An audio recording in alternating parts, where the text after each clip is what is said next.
Press the tweet button. Sweet. Bam. Cutting Ooh. time. I just got an email back from a Tatao artist who is gonna do. I'm gonna get him to do a tiny Earth Spirit and Earthshaker tattoo.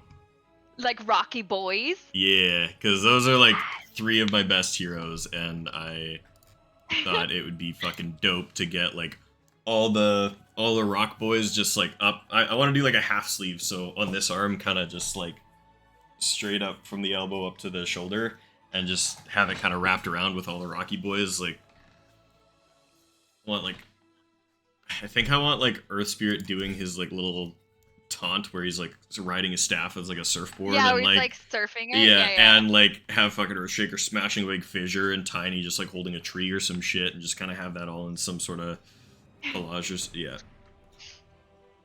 So yeah, it's cool. I found this artist who like, actually, I'll if I can pull up his stuff. Yeah. Here, I'll show it on stream.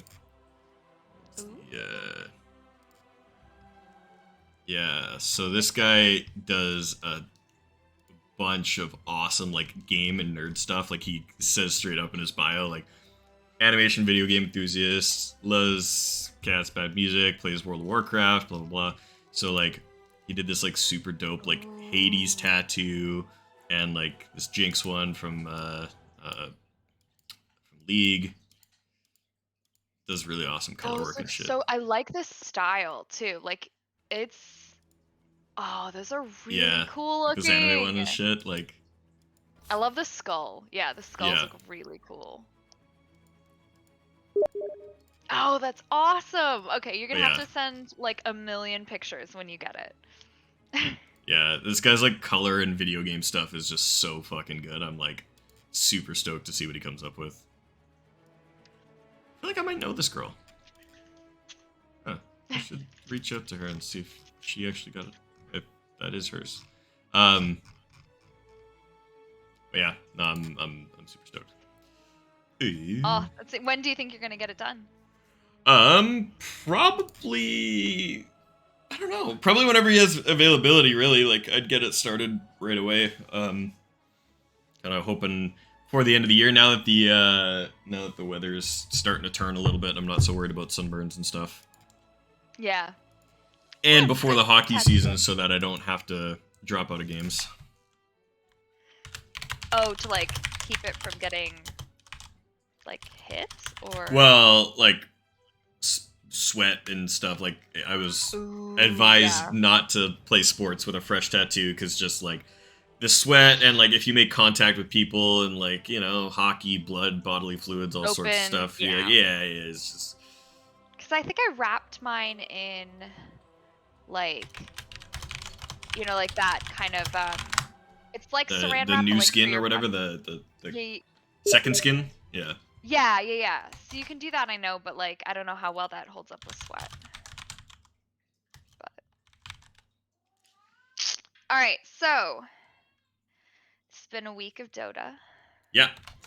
How's it been? How's the games been? How have you been feeling? How I'm a like shameful Dawn spammer now. Hell yeah. You can see Shameless.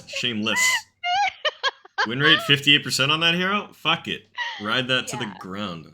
Oh, I am. Got a little centaur in there when people have like Overwolf or something and ban Dawn because it's like all I fucking play. Some of those are pause 5 Dawn when I need roll queues. So it's been interesting. So I will say that from a stats perspective, I have a 60% win rate in unranked and a 57% win rate this week in ranked, meaning that for the last 3 weeks I have above 50%, which is great because I'm finally back in 4-digit MMR. Yay. Fuck yeah. Trying to be less trash. I will say that having played now quite a bit of games over the last 3 weeks and playing most of those games with Lou, we've noticed something. Having like another person to like also hear me whine. Yep. If I had actual shame, I would have disabled public match data. You know what? I don't have any shame. It's true. And that is that, you know, I don't know what it is, but if you're going to pick a position to like be a shitty little griefer face, other than mid, it's going to be pause 4 in my bracket. Because what you're going to get in pause 4 is you're going to get somebody that doesn't have the balls to play pause 3. So they're going to play pause 4, but they're going to pick some obnoxious fucking core hero, try to steal all your farm, not play support, and basically just like be a nightmare. Yeah.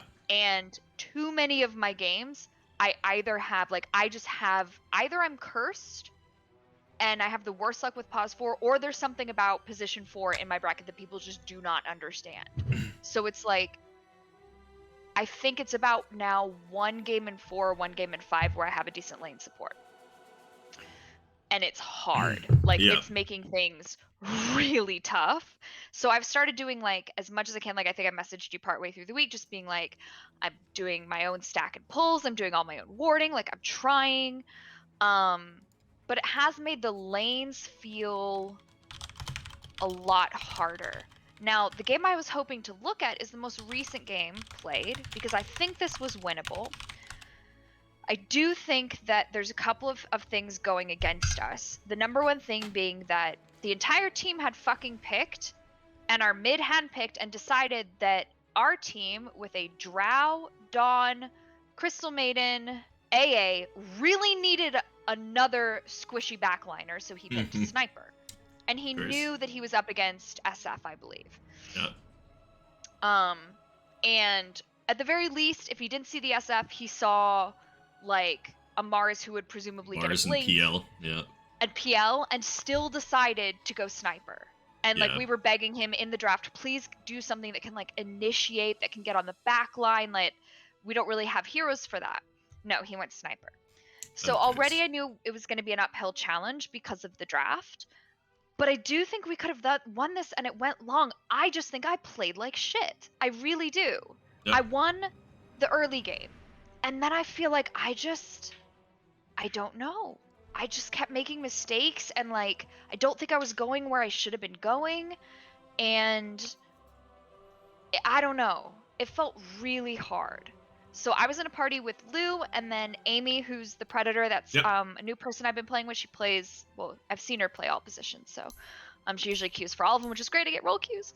But here she's playing the Crystal Maiden. So yeah. Cool. So is this one you want to review then? You want to look through this one? Yeah, I think so, because I just felt lost.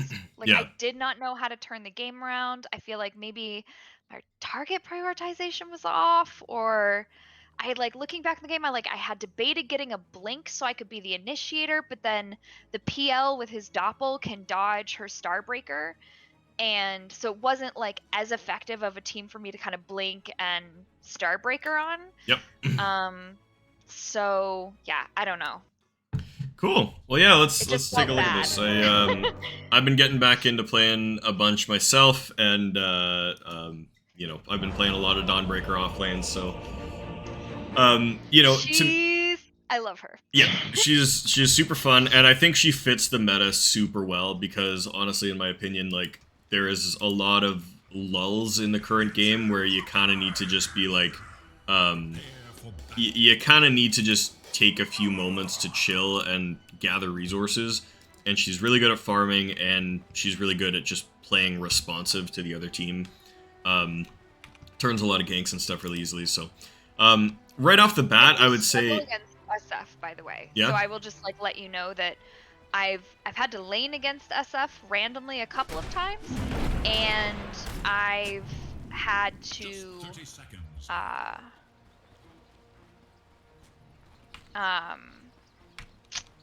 lane against SF, and also just like, I don't know, like when SF gets decent in my games, I just feel like I don't know what to do. So yeah. I was hoping so the ward there was I was hoping he was this happened in a previous game where the person just kept coming trying to come back into the jungle and I ended up almost killing them. So I Yeah. was hoping he would turn so I could throw another W out and maybe get more Yeah. damage on him. But Yeah, that was honestly mostly fine. I think the bad thing there was just like throwing the ward right in his vision. Like immediately when you drop it, he pings it, and I'm sure the warlock will get that in a second. It's free gold for him basically, because yeah, he pings that out. I would like, and I think in general there, like the way I would posture is if you see that this guy's stuck under the tower, I would kind of just get between him and the path to the rune to keep him from sneaking over here, right? Because even though you're alone, it's most likely that the I'm trying to just okay, wait. OBS is being weird. Sorry. Like it's most likely that it's just warlock up here. And if anybody else has come over here, like SF or whatever, it means that they're not blocking, and it means that they're probably missing out on the bottom runes and stuff. And you can gather a lot of information, kind of having already beat one hero out, right? The chances are that you run into one hero. The worst case scenario is that you run into two, neither of which really have the ability to kill you. You know, like you get cast Shadow Word, maybe catch a raise or two or something. But if you kind of walk over here, you scout it out, and then you kind of just hover in this space between these two ramps, PL doesn't really have a way to get back over to the rune without you just harassing him and doing more damage, right? So you could kind of probably have single-handedly like zoned off this area and taken this rune. Even though your support wasn't with you, like you would want your AA to be following and like, you know, harassing and hitting the PL and fighting with you. But in the absence of that, I think you still had an opportunity to like do that simply because of what you saw, right? And to me, usually what goes through my head is if the carry is under their tower, and we'll see this occasionally, like I'll walk up and place a ward, or like sometimes when I'm playing dire side, my 4 will drop like a ward on this cliff, which is a weird one, but it sees couriers so they can snipe couriers and stuff, and it also spots out the rune for like early rune fights and stuff like that. So sometimes that happens. And if you see that the carry is like going to their tower, it usually means they don't have a support, right? Because they feel empowered with the 5 there, so they'll go fight the rune. But if the 5 has opted to go to the off lane and fight with the 3/4, then it usually means that you get these runes for free, and your carry is getting invaded by 3 heroes, and so you let them know. So I've been saying that a lot in like my pubs where I'll say like, nothing showing top, be careful bottom, right? Like, I'll tell my carry to get the fuck off the rune because they're about to get run at by 3 heroes because I know that there's nothing up here fighting me, right? And so, like, in this scenario, having seen PL running to his tower, you can say, okay, PL is alone, therefore I feel empowered to go fight this rune. Also, therefore, I should maybe warn Lou because I haven't seen Warlock yet, and Warlock might be bottom, right? He's not in this scenario, but you know, that's the inference you could make. And if you run into Warlock, then okay, great. You know, now your bottom lane knows that, and you're just in a one-on-one scenario, right? So, yeah, some inferences to be made by just kind of what you don't see on the map here, but either way, yeah. So like you probably could have gotten this bounty, but what, you guys go 2 for 2 here, so not the end of the world. Alrighty. Starting items, I think, look pretty good. What I've been doing on Dawnbreaker recently is going Circlet and 2 Gauntlets, and then just Tango Mango.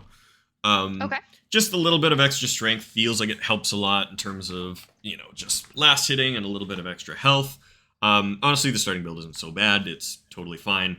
But I find with the 2 Gauntlets, then you can go kind of Bracer and then into Soul Ring, and you kind of have that extra component ready to go there. Minor thing, but yeah, if you want to make that tweak, you can. If you like this, it's all good. Like the Fairy Fire does kind of help in a lot of scenarios, just surprise people. For my last hitting sometimes too. Well, you would get more damage out of the build I described because you get 3 strength instead of 2 damage. Because yeah, the Fairy Fire gives you 2 damage. The Mango just gives you the HP regen because you've got 1 extra Mango and then the Fairy Fire, so you get the 0.6 health regen and 2 damage. Versus 3 strength, which is 3 damage, and how much HP regen is a single strength? I don't fucking know. That's Dota Wiki shit. But no worries. But yeah.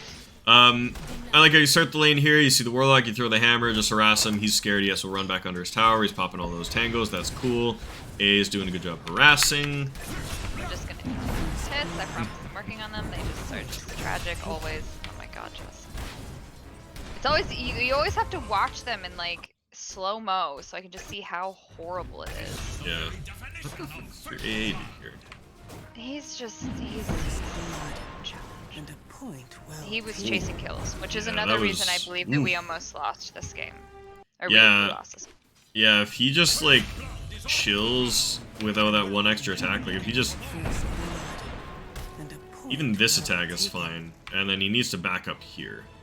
But, yeah. Yeah. He runs forward past you, into the creep wave, takes a shit ton of creep damage because he's aggroed onto the Warlock, Yep.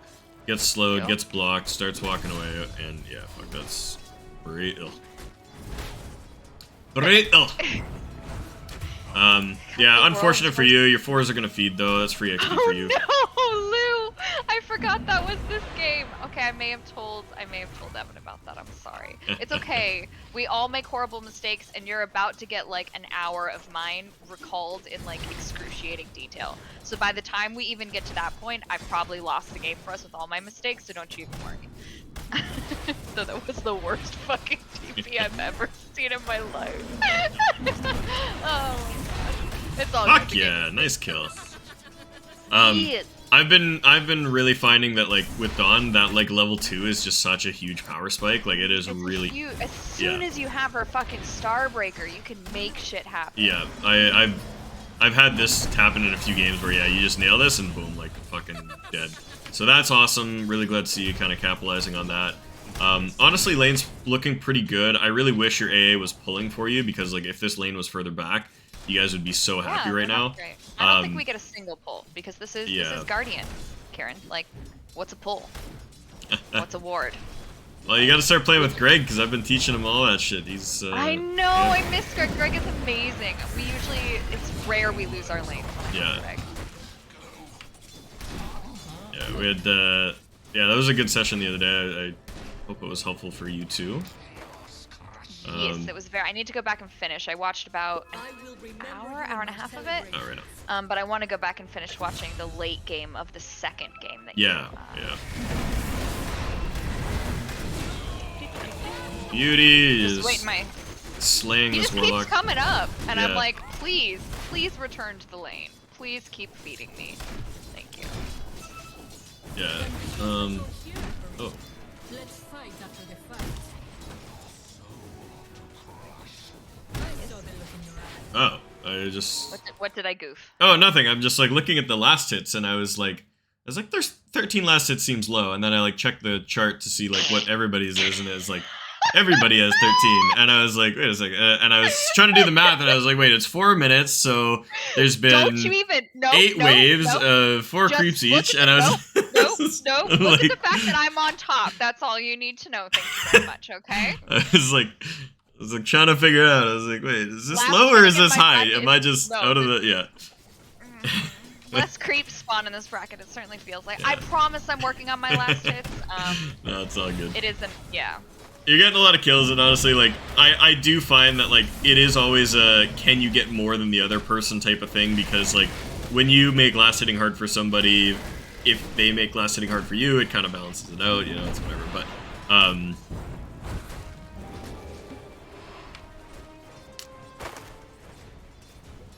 Slow. Yeah. I give up on that, because I'm like, I want creeps.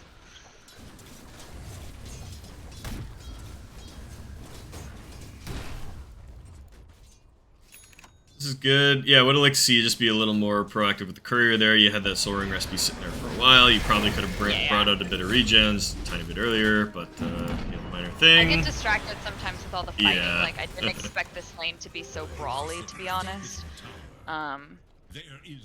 Yeah, I think this I is a pushed scenario, the wave so, like, there so I could go back. yeah, and, like, So- that's mostly fine. I think probably what you should have done, though, instead was, like, you just got your soul ring recipe and you brought 2 mangoes at the same time. I would have just liked to see you bring a salve instead, and then just stay there, soak XP because the lane's in a safe position, right? Just kind of sit Yep. at your tower, and then, like, take the you know, like pop the salve so you get healthy, and then you've got the Soul Ring to manage your mana for the next little while. And then that way you're not missing all of this XP. Because even though you did push, and you're only missing like, you know, that was 3 creeps that you missed, I think, which is not much, but. No, Hey, but, Quarter like, Mistress, yeah. thanks for the raid. Nice to see you and all your viewers. Sorry. Hi, friends. Dire's middle tower is under attack. I like this holding the wave in front of the tower. This is really But nice. I had to hit one of them because you know it's my signature move. Yeah, that's fine. And you hold there. This appeal is really sad. So managing the lane well, even though you're not getting pulls. This is good. This is good. Or vision. Yep. Yep. Good job, me. Look at those fucking last hits under the tower. Oh yeah. Easy Warlock. Bam. Nice. Alright, so early game's looking really, really good for you. I felt strong. It's like, okay, you know?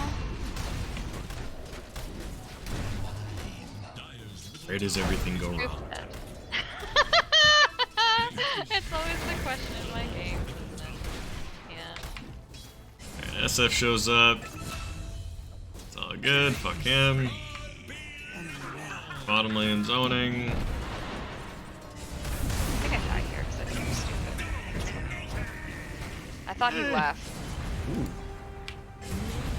Oh, interesting. Yeah.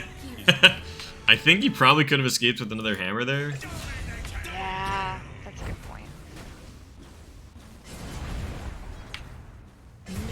Yeah, it was really close. I think so one thing that Maybe like walking towards him. yeah, that's what I was and gonna say. It was like, yeah.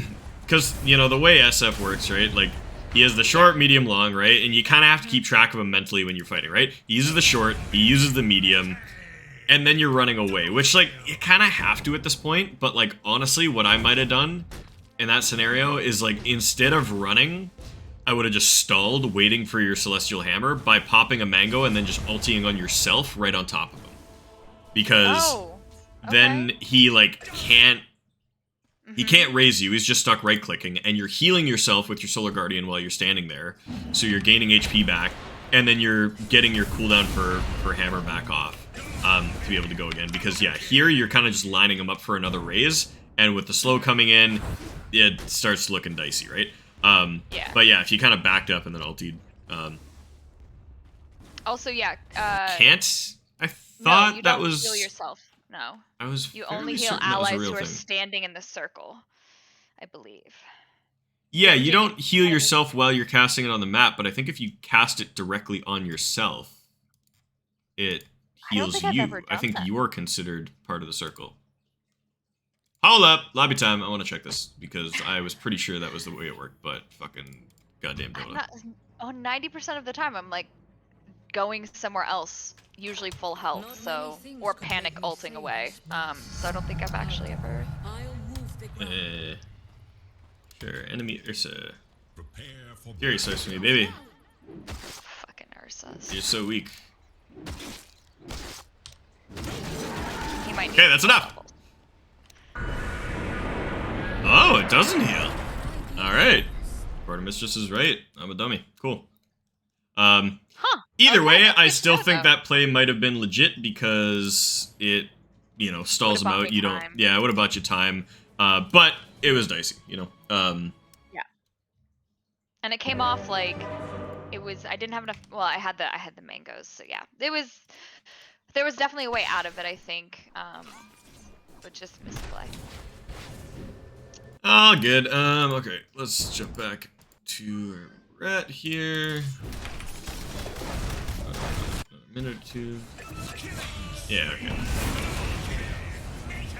Cool. Minor thing, that really sucks. I mean, if your team had TP'd as well, you would have been helped out, but all good. Alright, so let's see where you go from here. Back at the top, beating the shit out of this PL. This is all good, I think. Dude, nice.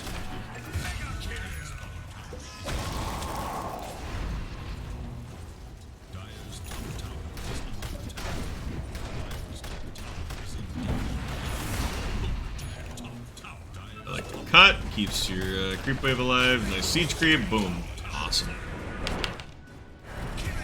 I felt like, yeah, apart from the one goof, for sure, I felt like the lane was decent. Okay, so what I happens tried here? to save the sniper, it did not work. I ulted too late, I believe. I don't know if there was any saving him there. Honestly, that was a fine ulti. That's probably an ulti I would have done. Like, you do your best and you hope that the heal is enough, but like ultimately an SF ulti plus 3 raises is gonna kill most heroes, and the sniper was just out of position. Like, he's just pushing with no vision on the river, and yeah, I mean, you healed him about as much as you could. Slow motion, like I do ult fairly quickly. Yeah, so no, that that makes me feel a little better. I was like, that was shit, I fine. should've And ulted faster. you turn it around a little bit. Like, you punish the SF at least. He's got to go back to base for that, which, like, yeah, you don't get a kill, you don't get a turnaround, but, like, also, what else are you going to get there? The only, like, I guess, optimization we could make with hindsight is just admitting the sniper's dead and saving your ulti for somewhere else, but, like I said, that's probably one that I would have done because, you know, you like to think that he survives long enough to get a shrapnel off, you land, you kill the SF maybe, like, sniper maybe dies, but you get a turnaround kill or something, you know, like, you're gonna give it a shot. So yeah, this is alright, your top lane's kind of won. Bottom lane's getting fucked a little bit. I really hope Blue doesn't go back to this lane. We internalizes some of the other lessons. TP's top, fuck yes, there we go. Go contest his PL, push him out. Bottom lane's a disaster. Sniper, stop going there, please. Thank you. I guess you gotta come. If I get mid for this, if I remember right. Yeah. Like, that's awesome. Yeah, if the other team's gonna give you that opportunity to just smack their tier 1 mid for, you know, like for free, fucking do it. Never go bottom, ever. I mean, it's actually funny. Like, I've been... had a bit of a back and forth with the guy that I stack with a lot, and you know, he was saying the other day, like, oh yeah, we should go fight this bottom, like, we can go kill them, and I was like, dude, like, I love that your sass is in the fucking replay. Yes, we get to see your sass. Oh god, we get to see me tilted later too. I'm sorry. Continue, Karen. Oh yeah, well, like, so it was funny because he like, I can't remember what it was. Oh, I was playing Mars, and like, my lane was going okay. I didn't have my Blink Dagger yet, and like, we had killed the other team's carry a little bit, but it was an Ursa, so he just kind of hit a power spike where he was just stronger than me. I couldn't really stay in lane, right? So I roamed to mid, was looking for like a kill, didn't find it, and then my 4-player kind of goes like, all right, let's run to top, and I was like, it just felt bad because A, the other team is kind of already set up around our tower, so I was like, I don't want to go fucking top. And B, like, we didn't have a smoke or anything, so like, we were playing dire side, so I was like, running through here, like, you know, this cliff's always gonna be warded. Like, we don't have a smoke, we're gonna walk right into vision, they're gonna just fuck off, walk away. I'm gonna just spend this time just like meandering through my jungle trying to cast my ulti for fucking nothing. And I was like, no, dude, like, it's just bad. Like, let's just no. And I like just walked to bottom. And after the game, he like was chatting back and forth with me about it. He was like, no, you should have come. And he was like, I walked over there wasn't a ward. And I was like, yeah, but that's like fucking hindsight. Like, you don't know there's a ward. We didn't have a smoke. Like, I felt like I was gonna be a waste of time. Yeah. He's like, well, what are you gonna do bottom? I was like, well, I was hoping you'd come with me bottom and we'd kill this fucking Ursa again. Like, so we went back and forth on it because he was like, you should have fought. And I was like, well, not there, right? And I've been preaching pretty consistently that, like, you know, you don't go safe lane. You don't go safe lane because it's always just going to be a disaster. They're always going to be more set up. They're going to have more vision. And, you know, my buddy, I respect, he's higher MMR than I am. And, like, you know, he has a really good sense for fighting. And I think, like, with the hindsight, he was probably right. But, like, I think still for the sake of lessons, you know, that's kind of the high level nuance of, like, okay, in these specific scenarios. But generally, like, you know, especially in pubs where people are kind of a little more disorganized and stuff, just like showing up to these safe lane fights is always going to be bad. And Luce heard me quote you on that. Yeah. And sometimes I'm like, I'll come help, and he's like, nope, Kieran tells you not to. You stay top, and I'm like, oh man. Yeah. Okay. Well, and one of the things that, like, and I'm not super in tune with this because I've never been a carry player. I've never, like, that's the one role I never played. Like, when I started playing Dota, I was mid, and then I went to off lane, and then I went to 3, and then 5, or 4, and then 5.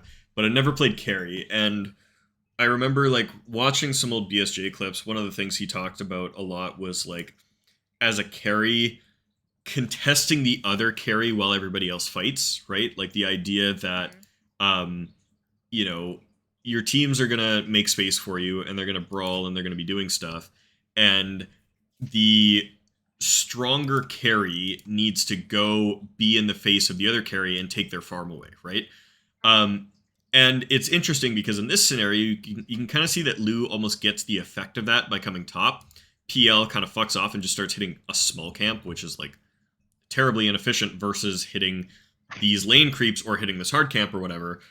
But Drow is probably weaker than PL.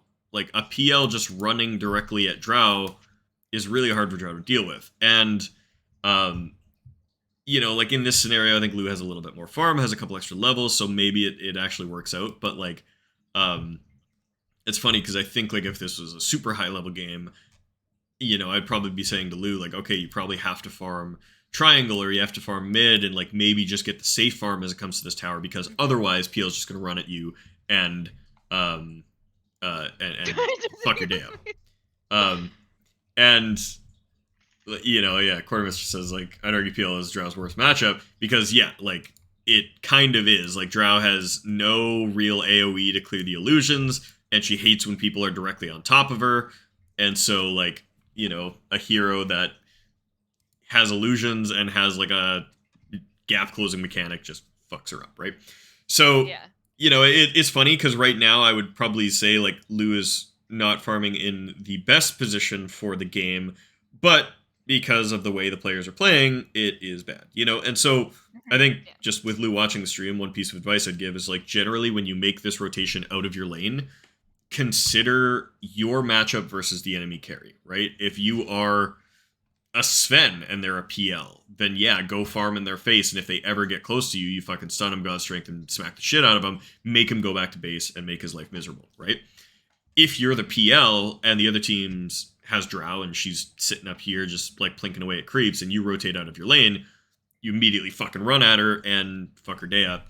And I think in this scenario, you just have to be like a little cognizant of the fact that like PL is a stronger carry, right? So if you guys are duking it out over the same farm space, you need to be a little bit more conservative as the Drow than you would as the PL. Now, in this scenario, like I said, just the way the players are playing, I don't think this PL has that on his radar. He's not thinking, okay, I can Shit. abuse. Even late game, he's shit. Okay, Yeah. like let's be real. This is not a high level game. This guy's trash. Yeah, exactly.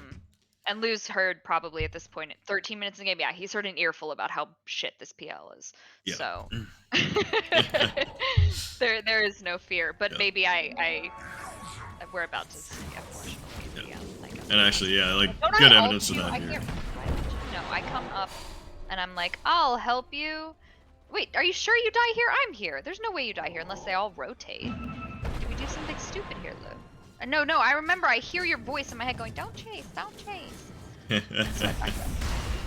You don't get solo kills here. Yeah, thank you. It's not here.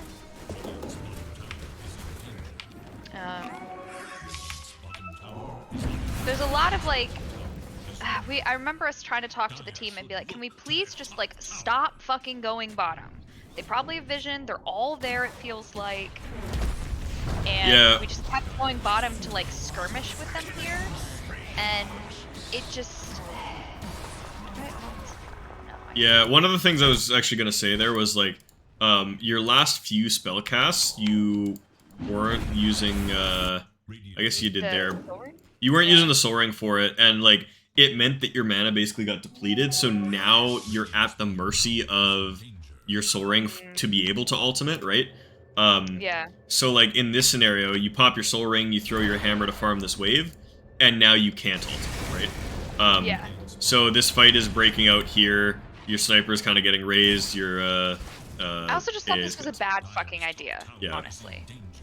It is, but there's sometimes where I'm like, it's really hard to know when to back your team up when they're making a bad play. Yeah. And again, like I think, better to do the wrong thing as 5. Like in this scenario, I would have ultied for that bottom lane fight. Okay.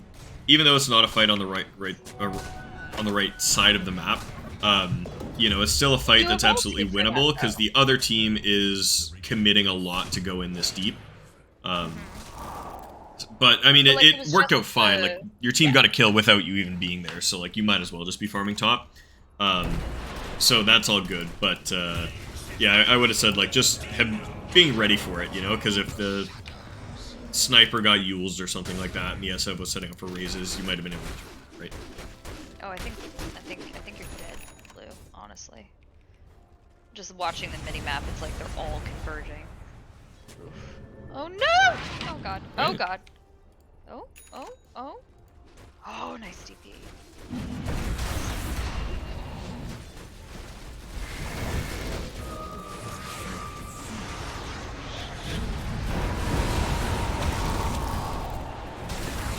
Nice, this is good. Yeah, so, I think, like, I don't know how much you watched the session I did with Greg the other week, but, like, you said you watched the first little bit, but one of the things that we got talking about was the reason that you want to fight on the other side of the map, right? Like, and I just amidst my coach ramblings, found a really good way to describe it, which I hadn't, I think, before in any of our lessons, which is that, like, when you win a fight that is on your side of the map, you're kind of on the back foot, right?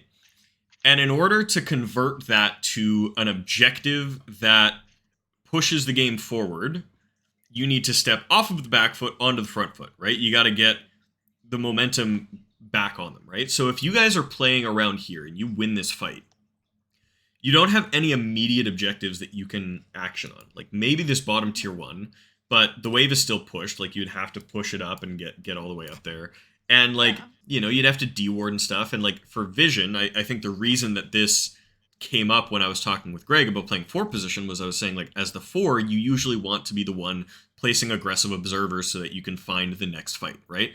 And I was saying in a lot of the games that we watched of his, he was being very reactive, right? He was sitting on his side of the map, waiting for the fight to come to him, and he was fighting really well, but he wasn't initiating fights, and he was waiting for them to kind of come his direction, and because of that passivity, every time he won a fight, there had to be another fight before an objective could be claimed, right? Bye, Dragon Drop. Thanks for hanging out, buddy. And so, again, just reinforcing this idea. I know you're well aware of it, but like this is a good example of it where you guys went and fought bottom. It wasn't even a bad fight, really. Like, SF blew a bunch of spells. You guys killed a warlock. You got a warlock ulti for free, and you killed the golem. Like, by all accounts, that's basically like a 2-hero kill fight. Like, it wasn't a bad fight down there that your team took. But the reason it was bad positioning is that now they had to win this fight, and then they had to come top and win this fight again before they can pressure this tier 2 tower, right? Mm-hmm. If they had just been top and taken that fight in this area in the first place, if they had gotten that same fight that happened bottom, the Warlock Golem, the Warlock kill, the SF blowing all the spells, like if that had all happened just up here, you guys have that tier 2 tower already, right? And so that's kind of the situation that evolves here, right? Is that your team, by nature of playing bottom, is putting themselves on the back foot, and it creates a larger hill for them to climb to get into a dominant position where you're taking towers and stuff. Yeah, and that's something that sometimes I think Lou and I have been talking about a bit in games as we're kind of strategizing, right? Is like, I can remember some game, I don't remember which game, where we were fighting mid, but we had already taken like the mid racks and everything, and I was like, why are we fighting here? There's no objective to get. Yeah. Like, and I think sometimes, I know that Lou and I are both working on that, on trying to take fights near objectives that we can secure, because if you fight and suddenly you have to push the lane out the whole way or something, then it just feels like, it was bad position. I love the audacity here. This is that was sometimes definitely I ballsy. get too aggressive, yeah. Honestly, like, I walked past, I saw the CM there, I saw the sniper right behind me. Yeah. And I guess I thought, don't. Well, and it's Mars, right? So Sniper can't do anything into the ulti, which is real sad. But honestly, like if you were playing like Centaur or Axe or something and had like a Vanguard, I wouldn't have even minded that like jump so much because it's like, you're being aggressive. But like again, Dawnbreaker, bit of a counter initiator. You want to use that heal. You want to back your team up. Like I would have just like that's a chill moment for sure. Centaur brain, not Dawnbreaker for sure.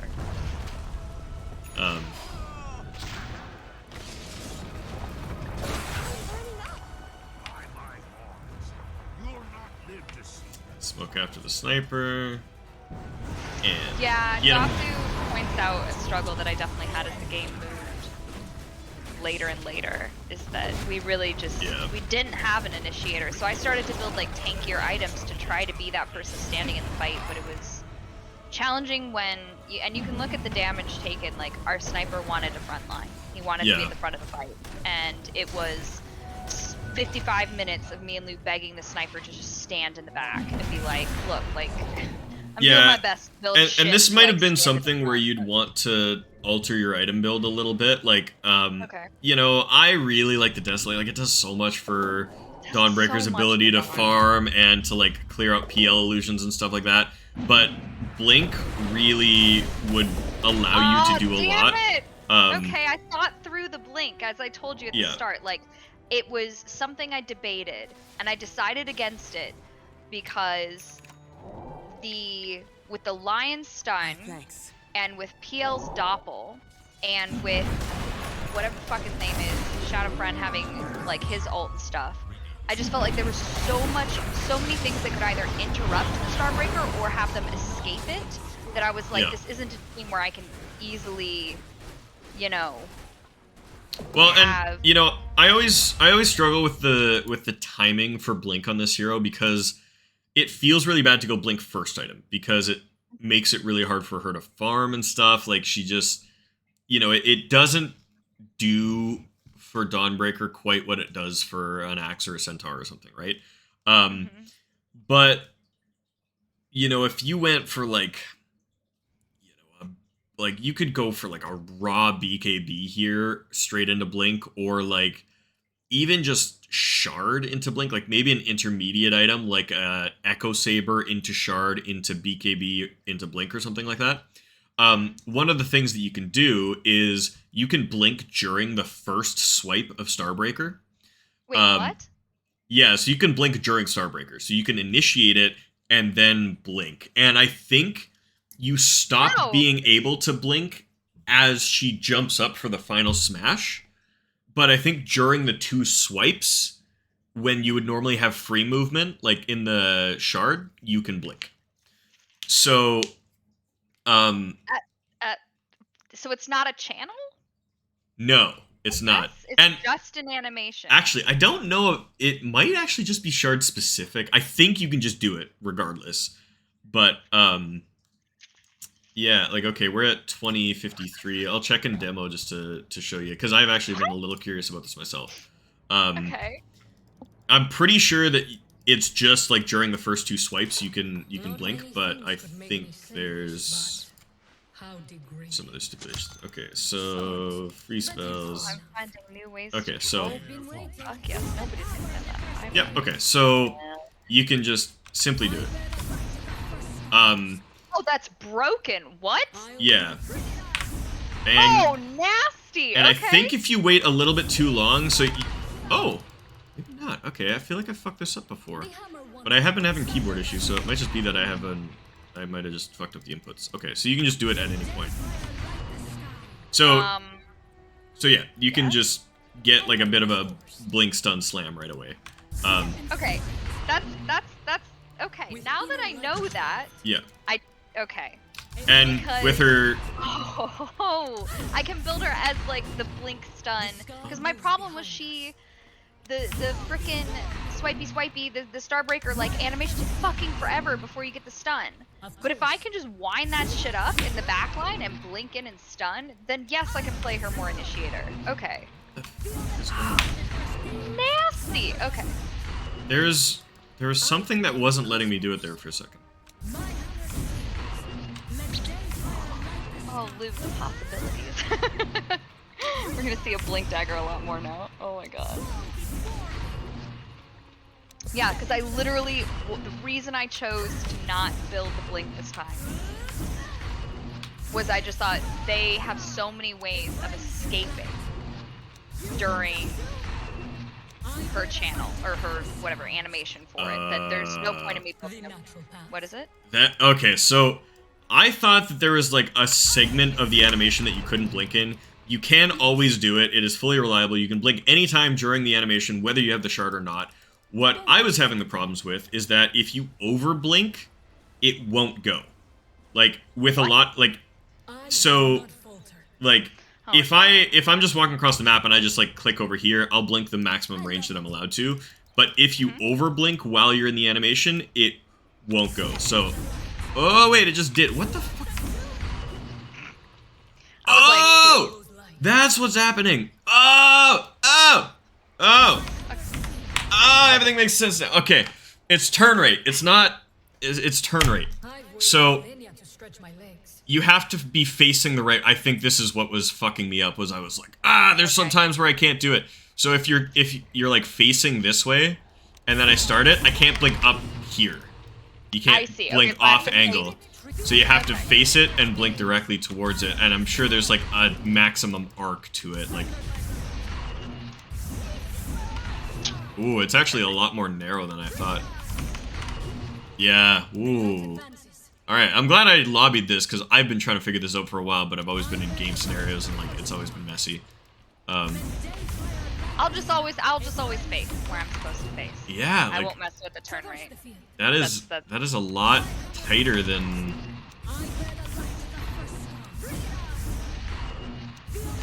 Yeah, like... Yeah, it's a pretty... Oof. I feel like her turn rate isn't... It feels kind of slow. Let's change the horizon. Interesting, okay. So yeah, that is a thing you can do, and so it does make her a pretty good initiator, and it's very good against like PL and stuff, because yeah, you can just kind of catch him right away and force him to doppelganger away, and then chase him down with the hammer and kind of burn all of his stuff.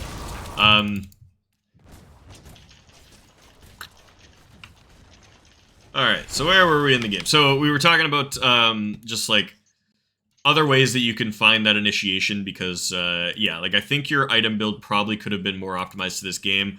Honestly, like I follow the same item build almost every game on Dawn, because like it does just feel bad to get off of it. It feels less, you know, like it feels like you don't farm as fast, you don't do as much damage if you don't go for this Desolator, which like and if you don't go for the Desolator early, you can't really go for it late because of the way the stacking mechanics work now, so it's like, you know, you want it sooner than later. I think this game, though, probably, like, Echo Saber into Blink with a shard either before or after the Blink probably would have helped a lot. And because when you get the shard, that Blink swipe can't be interrupted, right? You can't get hexed out of it. You just land, you stun, and then you can BKB or whatever, right? Wasn't there? No, there was something in this game that goes through BKB. Yeah, Warlock's ult. Yeah, I mean, if you get a rock dropped on you, that I considered. Sorry, I was just trying to remember my thought process, but yeah.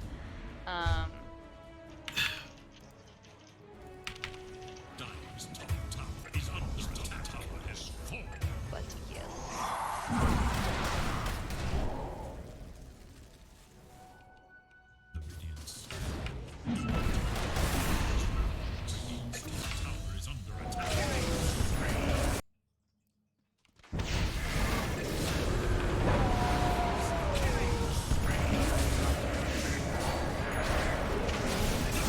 Nice, good ulti.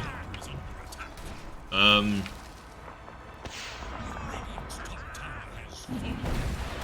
was gonna say that might have been a good Roche opportunity there. You get their carry, you get their offlaner, and you guys are kind of right at mid, like around the pit. Probably could have walked in there. You know that there's no SF ulti as well. They fort? I might be mixing up my games. If they fort here, then I think Lou calls the Roche. But maybe I'm... They do have a fort available. They don't pop it. Tier 2 falls. Okay, never mind. Because there was some game we played, we tried to get mid, and I remember they forwarded, and then Liv was like, "Let's Roche," but never mind. Yeah. So yeah, I'm like I getting mean, one of my 30 yeah. games this week. It definitely would have been a Roche that you like need everybody in the pit for, because again, you don't have these guys dead for super long, and you know, like Sniper and Drow is a lot of damage for Roche, but you don't really do a lot. You're kind of just tanking it, so like you would have needed everybody to go like right now, because you got about 30 seconds, and the Warlock ulti is 20 seconds off, so I could see how in a game scenario you might just be like, oh shit, like Warlock ulti's probably back up at this point. But without the SF Totally ulti, keep track of stuff like that. Absolutely, yep. I mean, everyone's got their own internal idea of like, he hasn't used it in a while, right? Like, you know, he gets some concept. Yeah, you should see the amount of times we check Roche because we forget to keep track of it.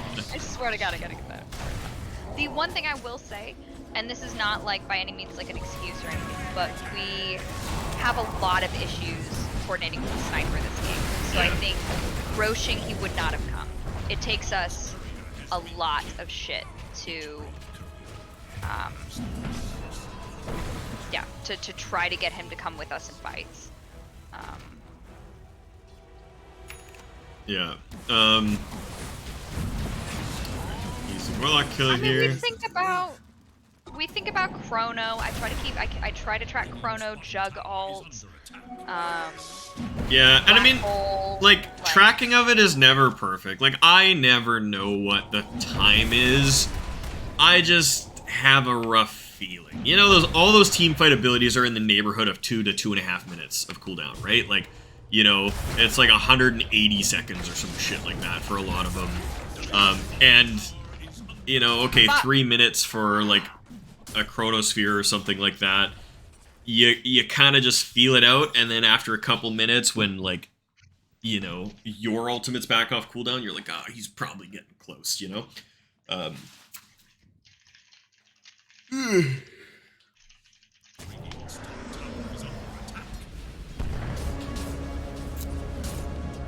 This is just bad. Just we can pretend this doesn't happen. Yeah. I mean, no. You know what? It's 3 of them, and if he wants to waste Arena, I guess. I just wish we had been pushing something else. Yeah. I think this is, like, this is also another kind of moment where, like, again, I think your build is a little weird because, you know, you're going for this, like, where are you going for? Mage Slayer and you then were, yeah, you were going Mage Slayer at first, and then, I think I accidentally bought one piece of it, like, by pressing my auto buy during a fight. Like, because I knew I was dying, and so I spammed my auto buy and it bought a piece Part of it. of the Oblivion staff, yeah, right? yeah. That was then, my bad. Sometimes when I'm dying, I'm just trying to buy everything before I yeah. die. Well, and you nab this piece of Yogurax, but, like, what I was gonna say, too, is, like, I'm not crazy about the Mage Slayer, because, like, all the Mage Slayer builds into is the Bloodthorn, and, like, yes, it's okay, but, like, whose magic damage are you really reducing this game? Like, SF maybe, like, Lion maybe, but, like, who cares? I was mostly worried about the SF. I felt like the rest of them we could easily kill. Honestly, the only one who was, like, ever an issue was the SF, so I did start to itemize, I think, maybe too strongly for yeah, him. and, like, a lot of magic damage, and I thought, this gives you know, me magic resistance. The answer to a lot of magic damage isn't usually magic resistance, it's just magic immunity, right? Just... Yeah. Ooh, thank you. You know, just get your... you know, just get your BKB, get your shard, right? Because if you have your shard, you're immune to the SF Yules combo, you're immune to, like, you know, that scenario where you got hexed. Would have, Not happened, yeah. You pressed your Q fast enough. If you were magic immune, boom, Lion's dead, and you walk away, right? Yeah, I think I need to move the shard up in my item order. Okay. Thank you. You're welcome. I've got Costco poutine. Hell yeah. Don't say the word poutine to me, please. It has been a year and a half since I've been able to find poutine. And that was back when I was in the US, and I haven't had it since. And it's my go-to PMS food, and I'm so angry because I haven't had poutine in a year and a half. And it was something I got monthly. Goddamn. You know, the stress, the like cramps, and it would just be like a giant, like this is the weight of me in poutine kind of plate of poutine, and I would eat Yeah. all of it, and it was amazing. So I hate Costco is like the best poutine in Canada. And I know a lot of people would flame me for saying that, but like, GM. I don't give a fuck. Montreal, come at me.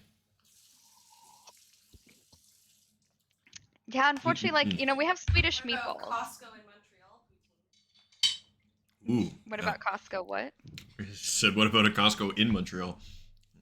So, never thought of that. It's there isn't a lot of like Swedish like things that feel like really like indulgently comfort food like that. Like there's the Swedish meatballs, but most Swedish cuisine is like pickled salted Yeah. fish, like stuff like that, which is very delicious. But when you want to like feel your arteries thickening, it doesn't really, you know, scratch that itch. Yeah. No, exactly. Mm. But All right. So let's back this up a little bit here. Oh yeah. So yeah, we were just talking about this little engagement, right? Like, you know, you have the gold for it here, right? Like, you know, if you had not gone for this like cloak sage's mask thing here, you got 1600 in the bank. You could just have your shard right now. yeah. And that is my usual build. Is like, you know, the bracer, soul ring, phase boots, desolator, shard, then BKB is usually kind of my progression here. So if you had followed that and had your shard here, boom, you get a kill and you have a way to kind of dodge this stuff. And then it also, you know, impacts your, you know, like SF, right? Because if he uses you, unless his combo is exactly perfect, you should have a frame or two where you can like queue up your Q, and then you go magic immune and he can't fuck with you, right? That allows you to farm a little bit safer and stuff too, which gets you to your BKB a little bit faster. I think this whole Mage Slayer diversion is just kind of, you know, again, we've talked about this before of like, you know, hey, what's I've better been than trying to magic find, like, resistance? ways Yeah. to get more like, and I do try to use my soul ring. I do forget, but like she just feels so brutal when it comes to mana. And the Mage Slayer was this way in games where I'm taking a lot of magic damage, where I get additional mana and some magic Yeah. resistance. Just tell Normally, your it's CM not to an die item I less, buy. and then you'll just have the mana aura, right? Okay, well, I'm nice to my friends. Okay. Just Also, fucking it's around, hard being a CM. She's like made Yeah. of paper. That's true. Also, Magic Wand. That's one thing that you don't get here. Magic Wand is a very good tool for maintaining your mana on Dawnbreaker, because again, you're in fights so often, and yeah, that just helps a lot. So this Roche I'm not super crazy about. Your team sees you die and goes straight to Roche, and I think it works out here. Lou gets it, but yeah, SF's got his Arcane Blink, jumps right in, gets the sniper. Yeah, that was just straight up kind of just a bad Roche, and actually it works out better than it should. So I but- love this. They don't see the fucking SF for some reason. I remember being dead and watching this. And our Amy, the CM, pops that smoke to see if the SF is chasing them. And when the smoke doesn't take, they know the SF's right behind, and Lou doesn't even see him. He just turns and Gus. And I thought that was just such a baller move. I want to give Lou a shout out for that. Because, like, they don't see it, they don't see him. Yeah. She popped, they're like, nope, he's like right behind you. So just, whew, right there. Like he had already cast it. That was just that was pretty excellent. sweet.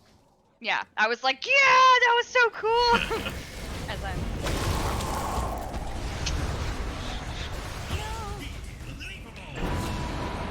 That's hilarious. CM goes for the crazy play, but her and A get the kill. That's awesome. It's tough to do anything with yeah. Like we have the Aegis, but I don't think I can defend this tower even with the Drow, so I just push. Yeah. Dire's bottom tower is under attack.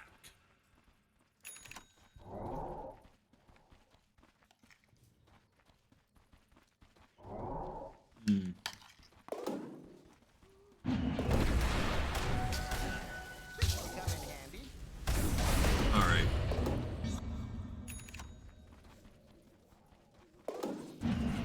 So yeah, I would say like Yeah, major thing right here is just still this lack of magic resistance, because like, you know, you're strong, but like, you know, something like this happening.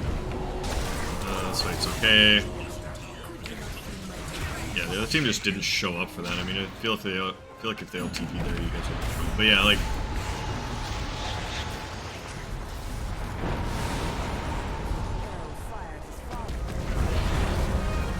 Yeah, like, you can't really go in with confidence here. You do end up kind of kiting it around, but, like, still, you're getting controlled and taking a lot of damage from this stuff. That actually, okay, good fight, good fight. Yeah, you guys kited that back really nicely. Like, you kind of drew them up into the high ground where you guys had vision versus fighting kind of down under their tower and stuff, so that worked out really nicely. That was good patience from you to kind of kite around the edge of the fight and get back around to the top side there, and then go in kind of once spells were spent.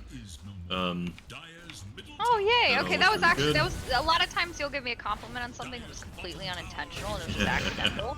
That was actually thought through, so Yeah. that makes me happy. Okay, because a lot of times I'm like, I thought it through, and you're like, well, you thought wrong. So it's nice to finally have one of the times where you're like, not that I'm like, I did think this through, and it was the right thing. Yay! No, yeah, I get feared all the way into the fucking base. This was the worst. Yeah. So this one's a little worse here. Let's see how this goes. So yeah, you leave to get the outpost here. I think that's a bit of a bad move. Like, you know, yeah, you can always ulti back in. Yeah, you can always ulti back in, but like as you said before, like your team doesn't really have a front line. So there's not somebody that can, you know, be there in case something like this happens, right? And your sniper, again, bit of an idiot, is just plinking away at the tower, revealing himself. Makes it really easy for this Mars to get this this blink initiate. But either way, I feel like Mars probably second guesses it if he doesn't see you on the map channeling his outpost, right? Maybe he still goes for it, you never know, but like at least you're kind of on hand to punish it. Ulti ends up being fine, sniper lives, and it's all good. But then, okay, yeah, then there's the group up for the SF Blink, which is the, oof, yeah. That's just the Dream Echo Slam or, like, Axe Call or basically anything. Like, everybody just, you know, you guys got one kill and just march towards the high ground as 5. Like, this is just... Yeah, that was just poor position. Earthshaker Wet Dream right here. Like, this is... This is where, again, I needed the fucking... There's no reason for the sniper or... Sorry, Lou. Or Lou to be that far up. They both have absurd range. Like, if I'm gonna frontline, I wanted people behind me. But, yeah.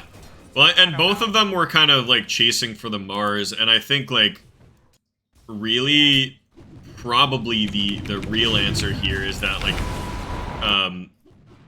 you know, as the Mars retreats out here, you guys just chill, and everybody just stays kind of where they are. You maybe spread out towards the top here, and Sniper just hits this tower.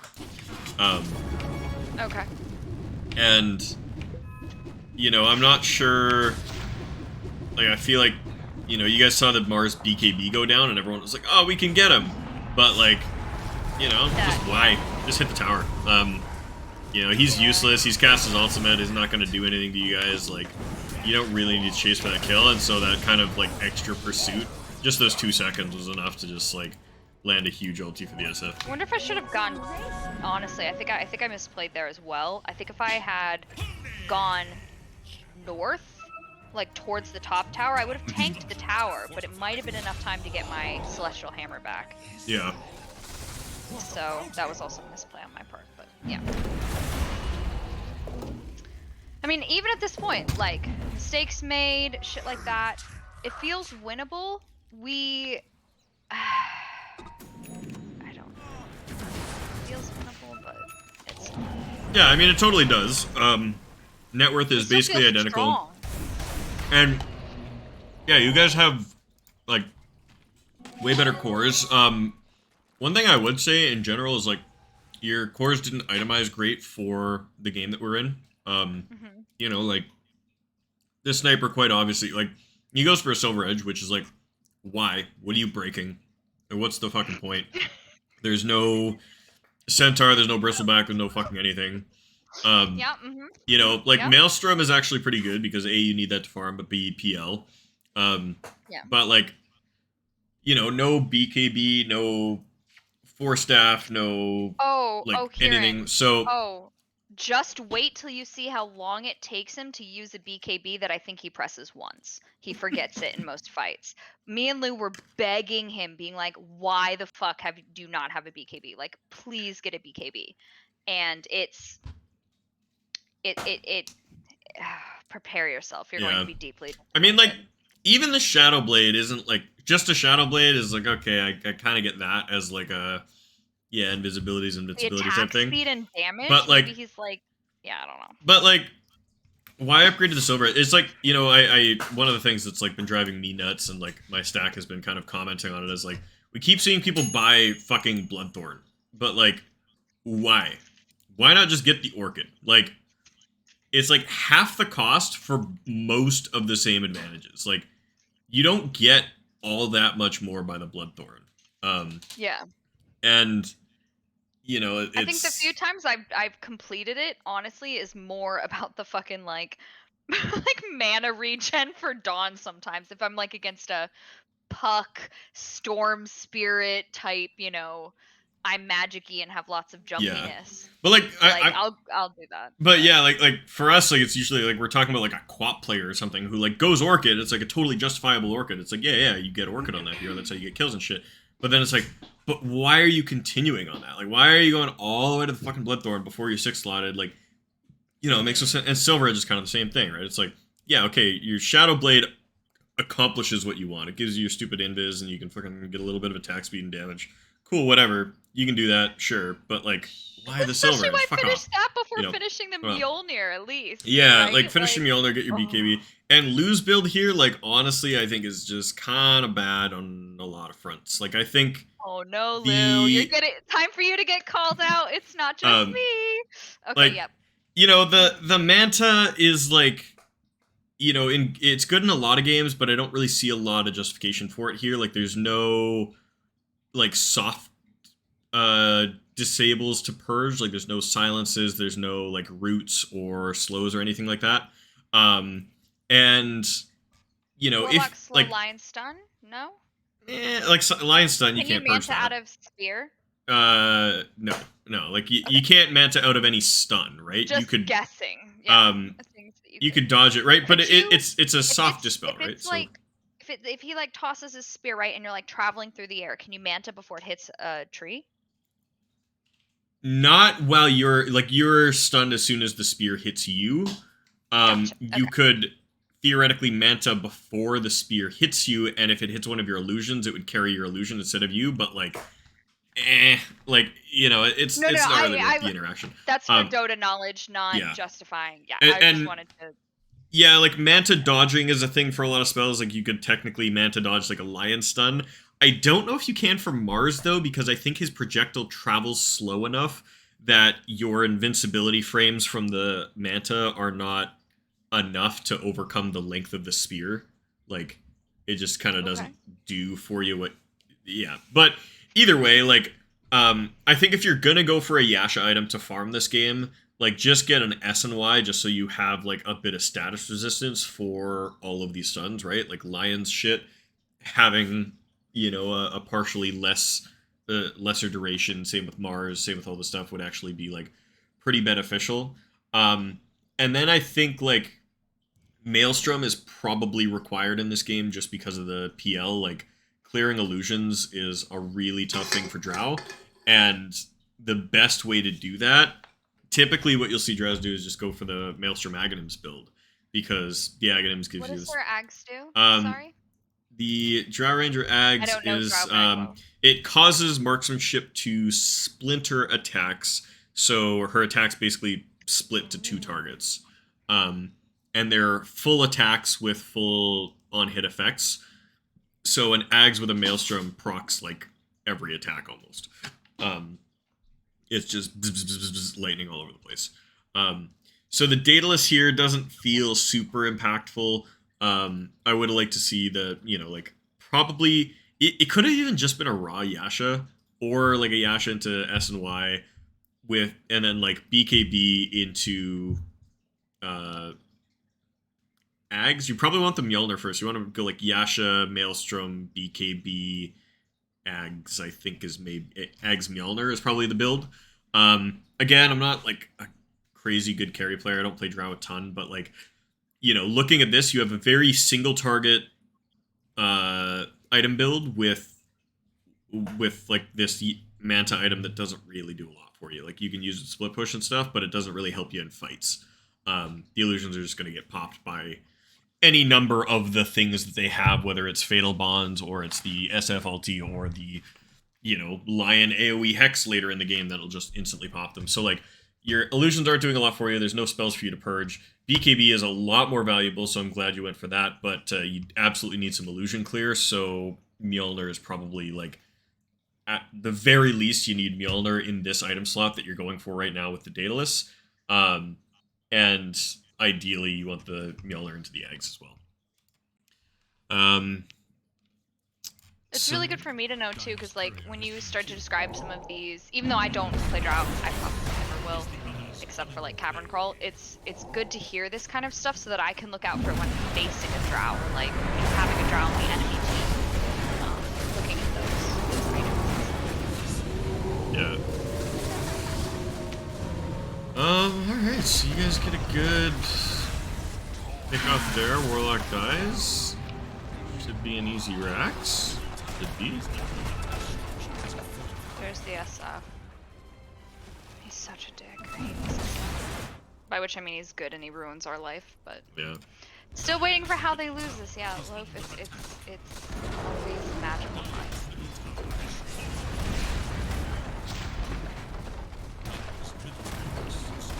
Okay, so you guys do get a Rax. This is good. We get a double rack, so at some point we get bottom. I remember us losing and I kind of like, when people were dead, I was trying to split push up. Yeah, okay, there we go. Yeah, I was gonna say, when you said you got a double Rax, I was like, oh, like, managed to somehow go bottom too? That doesn't seem right, but yeah. At some point I'm like pushing that in, it's not now. Yeah. Probably So yeah, would've you been definitely smarter. going a little too far here. Like, Yeah. once you have I the get Rax, punished for it. you know, it's mission accomplished. Like, you know, George W. Bush raised the banner, do the speech, like, you're out, you know? Yeah. And then, like, yeah, just this go back in, especially without a That was BKB, so it's like, bad. yeah, you're caught under tier 4, you're basically Yep, dead yep. here. The fact that they kind of let you walk it off is crazy, but then the SF catches you again anyways. So, yeah, you guys just need to get that Rax the fuck out, you know? What's this? Yeah, okay, so you lose 3 for that. And honestly, like, losing 3 there is actually huge, because it's not just that, like, okay, you gave him a couple kills on the retreat, it's that you gave up the Roche, right? As is Yeah. tradition, Roche spawns with a DD rune right next to it, because that's how Dota works. And, you know, Mars is dead, Warlock was dead without ultimate. If you guys had backed away cleanly and walked to a Roche pit right now, this is a free Roche with a shard, like, you guys are in the money here. But, Yeah. because that doesn't 'Cause happen, I made Sniper a has- stupid yeah. mistake. Okay, I know. Yeah. Well, and I mean, Yeah, it wasn't even, like, you that started that, right? The AA meanders in, gets speared by the Mars, and you kind of looked like you were trying to space for that. Because, and actually, it was funny, because Mars misses the spear, skewers both the CM and the AA out of the base, and down onto the low ground. But it looked like they were both going to get hit to the tree, so I think you kind of, like, reactively jumped in. You were like, oh, I'm going to frontline in space for them. And then you Nope. throw a spear and trigger a little too far, and boom, you're in out of the tier 4s and you're stunned, right? Yeah. So that whole sequence was just like a save your buddy syndrome instead of, like, you know, It's team hard. just I'm walking playing away. a hero whose entire fucking theme is save a buddy. So I feel like I'm even more inclined than in other heroes to Yeah. maybe make that mistake, because especially in this draft, I just felt this strong, like, you know, we are, like, that's my job to frontline, to make space, to, like, you know, so. Yeah. Sniper gets picked over here. Team tries to Has show to up. be alone, and If the other team is smart, Oh, they'd be sorry. rushing right now. is that better? I think I moved my mic a little bit when I was taking a drink. Sorry. Alright, so you guys are just waiting for the sniper to come back up, regroup a little bit. 2k net worth difference. We also looked, and I should have been paying better attention in this replay. At some point, the sniper like just stops farming, and so like we. Oh no! Right, this is bad news. This I think is loot. I think this is what you were remembering earlier. Maybe not. No. Okay.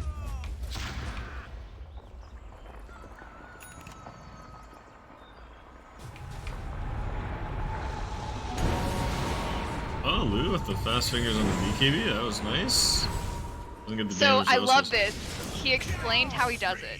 He was like, he listens for the initial sound of the Shadow Fiend, just the like kind of, he calls it the SF line, and he just listens to that and then just immediately presses. I was like, damn, I'm gonna use this trick now, because I always miss it. So. But yeah, they.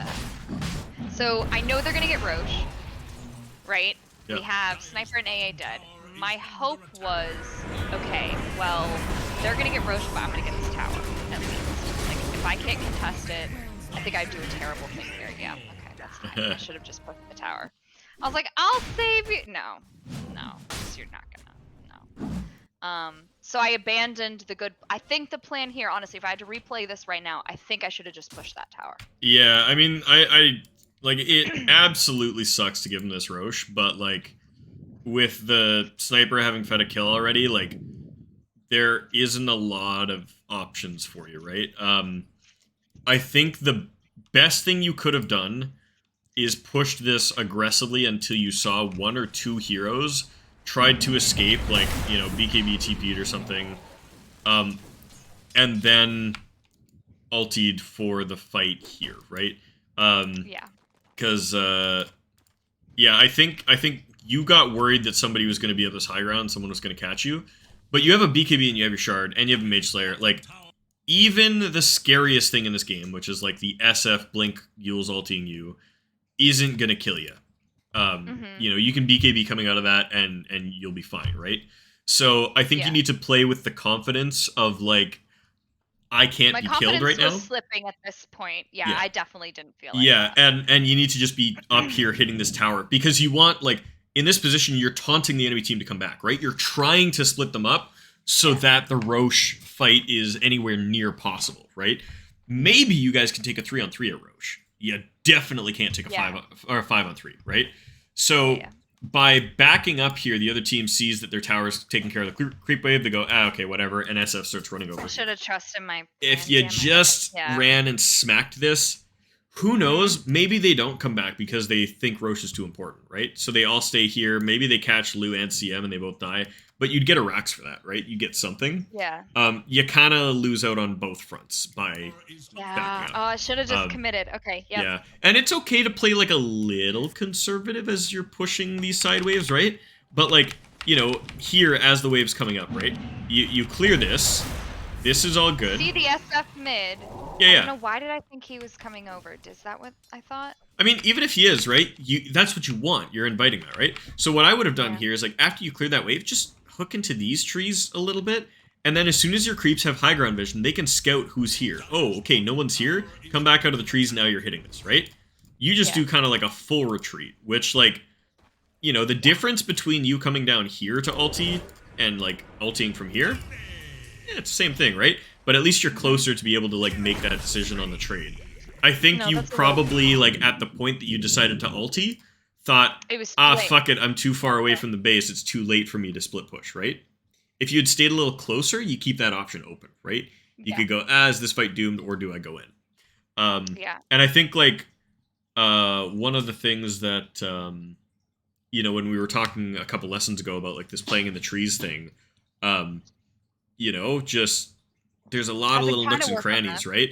And as you're pushing up here, you definitely could have done that and just kind of stayed over in here or whatever, and just, like, waited to see what the base reveals, right? But nope. Yep. Yeah. Okay. So, you know, the game turning, like, really, I would say, like, honestly, that retreat out from the middle racks was, like, the big fuck up, and then your Like the sniper getting caught at the Roche pit here was, big fuck up number 2 because he doesn't have a BKB and he just dies to the SF ulti.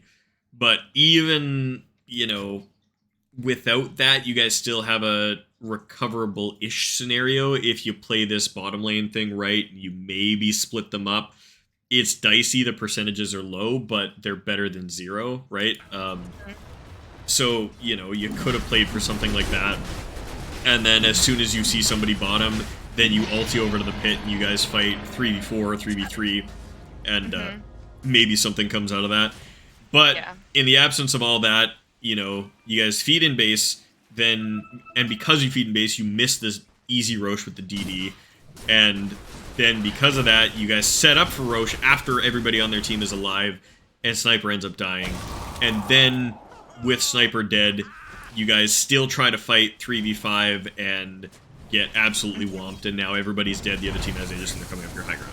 So, that whole sequence just, completely flipped the game on its head.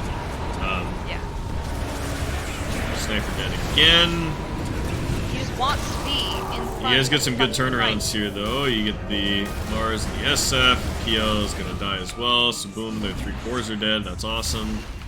Run it straight down mid. Top. Fuck, there's the ulti. Oh, God.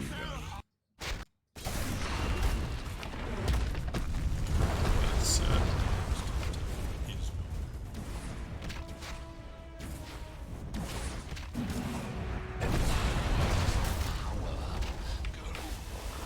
Now that you're dead, I find it easy to respect. Oh no, yeah, it's the blink line with the finger that gets you, Lou. Oh no! Oh.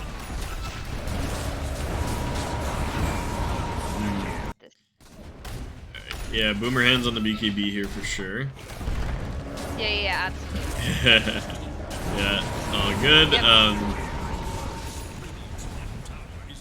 Yeah, okay, so that's another scenario where, like, I think if you guys play that different, like, collectively, that's an easy Rax and getting out. Yeah. Even Lou plays this a little bad here, where, like, when the Warlock Golems go down, just back up and clean those up, right? Like, sticking around and eating Golem damage, especially double Golem damage, just to kill a Warlock who's already cast all the spells, it's not really a valuable kill, right? And all this damage that Lou is taking slowly here just is not worth that kill. And it results in the Lion being able to do this. Now, it's hard to predict that, a Lion's gonna blink and have Ags and just one-shot you. But, like, he wouldn't have even been at the threshold for that death had he just kind of eaten the initial Warlock spell and then just backed up and then farmed the creeps and then walked back in, And, Okay. part of that, too, is, like, even, like, the Warlock dying with the Death Golem, I think some of that damage might have splashed out as well. So just, like... Yeah, it's pretty rough. Yeah, Lion has 600 bonus damage. Yeah, so that's like 1,500 magic damage. So with 30% magic, yeah, it's about 1,100 damage, I'd say. But yeah, and then even like with this, I think, you guys get the ranged racks. I think if you just kind of BKB anticipating that the other team's going to get at you, like, you can just smack that racks twice and then start TPing, right? I would have had to BKB right the second I think the arena went down, because I was stunned for pretty much all of that. Yeah, but I'm just saying, like, just anticipate that your plan is to leave as soon as that Rax is dead, right? And then as the Rax gets low, like, here, I would just start BKBing. Fuck it, don't even give Mars the chance, right? Because, I mean, the other thing is, like, Mars does, like, throw up the arena, but, like, at any point while he's hovering around you here, he could go for a Blink Spear play into the trees, into the buildings, whatever, right? And you know that, like, his SF spawning in 2 seconds, there is a Lion available with a Hex or whatever. Like, by standing up front, you're very vulnerable to any of these things, right? You could get Blink Hex right now, right? Even without the Mars, you could get Blink Hex, you could get stunned, you could get, skewered into a tower, and then boom, the SF spawns, you're fucking dead, right? So, in this situation, like, when the Rax is at, like, half health, just be like, alright, well, I'm leaving right away after, pop the BKB right now, finish it off, and then TP. They got no way to stop a BKB TP besides the Warlock ulti, which you know is spent already. So you might as well just throw it preemptively and just stand there with it, right? You'll see pro players do this occasionally with, like, towers, right? Where, you know, they'll chip out a tier 3 tower, and then you'll see, like, a carry just walk up, pop the BKB, hit the tower a few times, and then just blink away. And the other you're team... gonna love when I use my BKB, by the way. My first use of BKB, Yeah. just prepare yourself. It's epic. Fuck yeah. Excited. Just wait for it, yeah. Turns the entire game around. Awesome. Yeah, no, I made the mistake of, if you notice, my BKB is in the middle slot there. Yep. That's the button I press for Soul Ring. Ah. Typically, I have my BKB one to the left. Mistakes.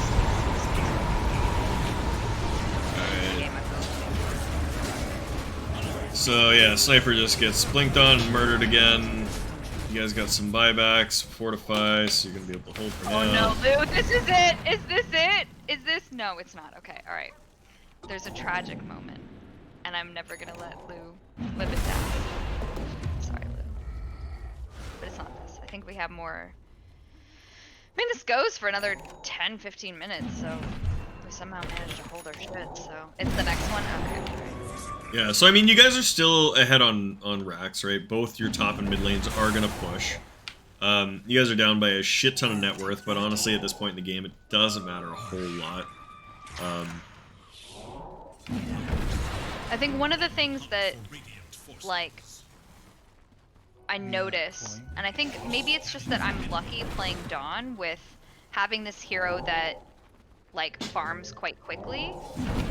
But typically, at a certain point, a lot of times, my mids stop farming. And, like... Well, it's because every time Sniper's walked out on the map, he's just died to an SF ulti because he's shit. You know, like, actually, it's funny. There's a good game that maybe I should even pull up as an example. Actually, it was the Mars game that I was talking about yesterday where, like, I was having that debate with my 4 over, like, where we should go rotate.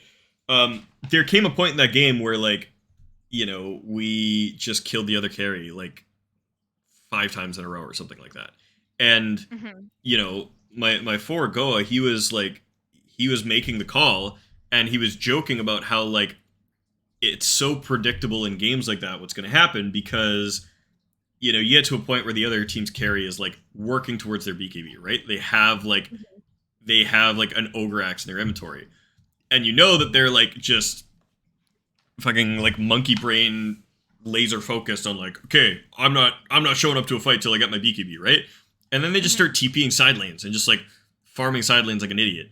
And so he was calling it in the game. He was like, this SS's just gonna TP bottom. And then, like, we killed him. And then he was like, start running top. And, like, so we would smoke and just run straight across the map to top. And as soon as the SF spawns, he TPs to top because he thinks that, like, oh, he's just gonna safe farm there until he gets his BKB. Fucking murder him. Go back, do the exact same thing again. We're like, okay, go back to bottom.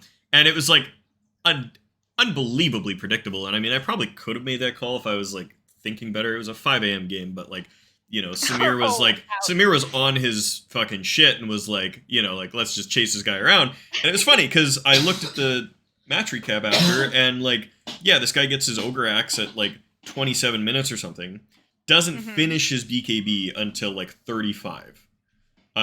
So, like, we just delayed it because it was so predictable what he was going to do when he got to a point where, like, he hit that, like, you know, monkey brain, like, oh, me just farm thing, right? And I think that's kind of what's happening to your Sniper here, right? Is, like, Sniper gets his Shadow Blade. He's been getting away with using this all fucking game to just split push sideways. And, like, it kind of shifts to the end game where, like, things are a little bit more tenuous, right? You've got a bunch of blink heroes. You got a blink on Mars, you got a blink on Lion, you got a blink Yules on Shadow Fiend. And this guy has never quite gotten out of the mindset of 20 to 30 minutes where he was able to just, like, split push, and the Silver Edge and then walk away. And now, like, he just doesn't know how to cope, right? So he's, like, walking around the map hoping that he's going to be able to just split push, get his BKB up. And he needs to not split push. he just like, keeps if getting caught, split right? push, I should split push, but yeah. And so, like, I think that's exactly what happens to your Sniper, and probably to a bunch of your other mids, where they, like, don't adapt to the other team's power spikes in a late game situation, right? They just Yeah. they just kind of keep playing the same way as they were for the first, or for like the 20 to 30 minute mark, and it results in them just being ultra predictable, and the other team just being able to find them no matter what. Can you click the AA just for a second? Yeah. Ags, Kaya, Force Staff, Faithfulness. Okay, good. He does have shard. All right. Yeah.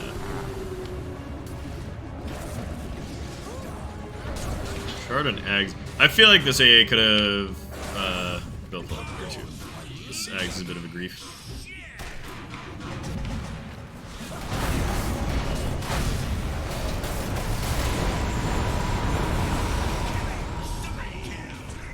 Ooh, and I assume that's the last fight of the game here. No. I think there's... No, because somehow we get... We They don't really definitely have get the bottom. creepers. Yeah. Okay, We definitely so somehow push bottom, so I think I have to buy back at some point, but... let's Oh, see how yeah, this starts it's a death by 1,000 cuts, trust me. You guys smoked? Okay, so you're not really smoked, you're just kind of running towards where you see the PL. The CM has a smoke.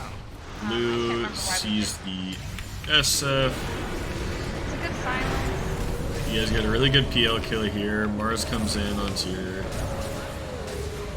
sniper.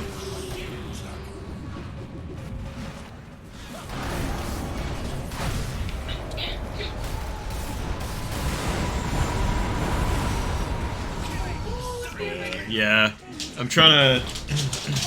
I was trying to think of like, if there was anything else you could have really done here. Honestly, like I think we just go at this from the top. Your BKB's popped here. You jump towards the lion.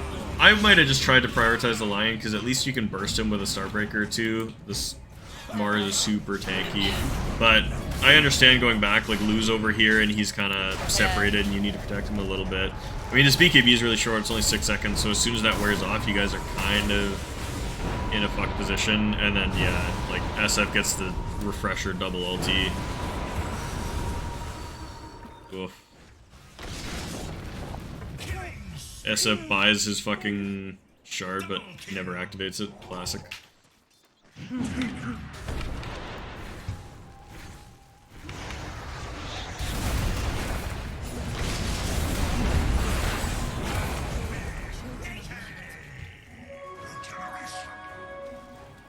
People in this bracket normally know to fort waves when they bots in. I mean, I wouldn't be surprised. Let's see this guy's profile. 1,700 games, Crusade. Yeah, okay. Yeah. I don't. The count doesn't look Smurfy to me. No. We did play with a Smurf. Karen, guess what? Okay, I have 2 games I'm really proud of. I like you to look at games where I lose and I fuck up so I can learn. Yeah. But it'd be wonderful to also show you that sometimes I don't play like a complete asshole.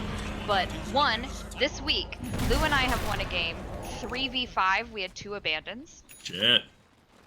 We also won a game against a legitimate, like, fucking verifiable Smurf. This guy had 100 games and had rampages on Tinker, Meepo, like, and we won. So, Yeah. you see you see us at our worst, okay? All good. This made me rage. Like, this was a very frustrating fight because I don't know. I don't know why the sniper ran towards the tower instead of back towards the base. Yeah, this is just a simply, like, don't be here moment. Like, there is no reason in a 54-minute game to be defending a tier 2 tower. Okay. It just, like, straight up, like, the other team's just gonna have vision, right? And actually, if we, like, jump it back, jump too far back, but, like, they're smoking towards this behind their cores, and, like, if they weren't, they were just gonna be sitting here with vision anyways. But either way, like, Lion's walking up there with wards and stuff. Woo! That's a lot of damage.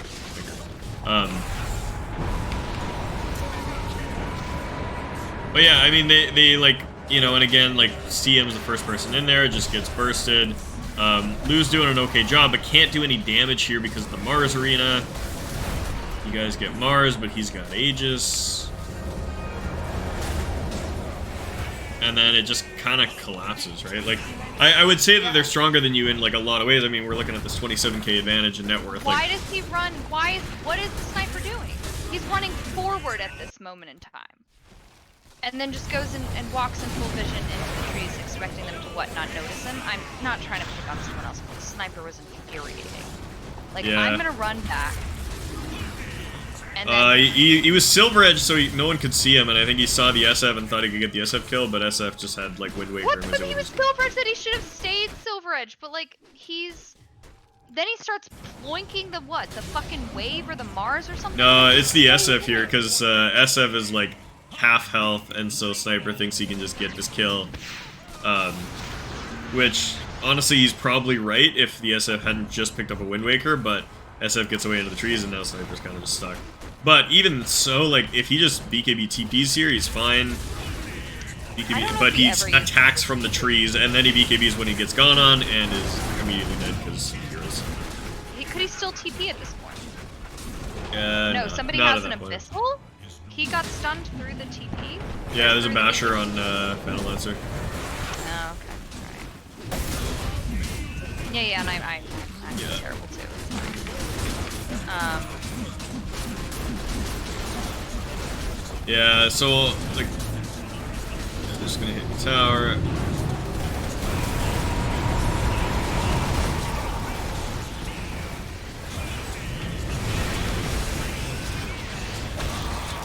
Oh, no, you gotta watch this in slow motion. No, go back! Go back here and you gotta watch that in slow motion, because I'm gonna make fun of Blue for eternity for this. Wait. Wait. Oh my god. I'm sorry. I've had all my mistakes done in slow motion. You deserve to have yours too. So we go in, I try to make this happen and bad, whatever. Wait for this beautiful TP. No, slow that shit down. Into the middle of them. I remember yelling at him. We're like nice to each other typically. I was like, the fuck are you doing? You're like, I'm frontlining for the sniper. I'm like, the sniper's terrible. Let him frontline for you. Oh, he's the worst. Anyway, no. Rough. I'm sorry, Lou. Yeah, so I had to tease you for that, but no. All teasing. At this point, the game was lost. So. Yeah, so honestly, like, I really think that game just came down to you guys not retreating off of that barracks. Like, game is so easy if you guys have some discipline there. Going back in, just, like, it swung everything, right?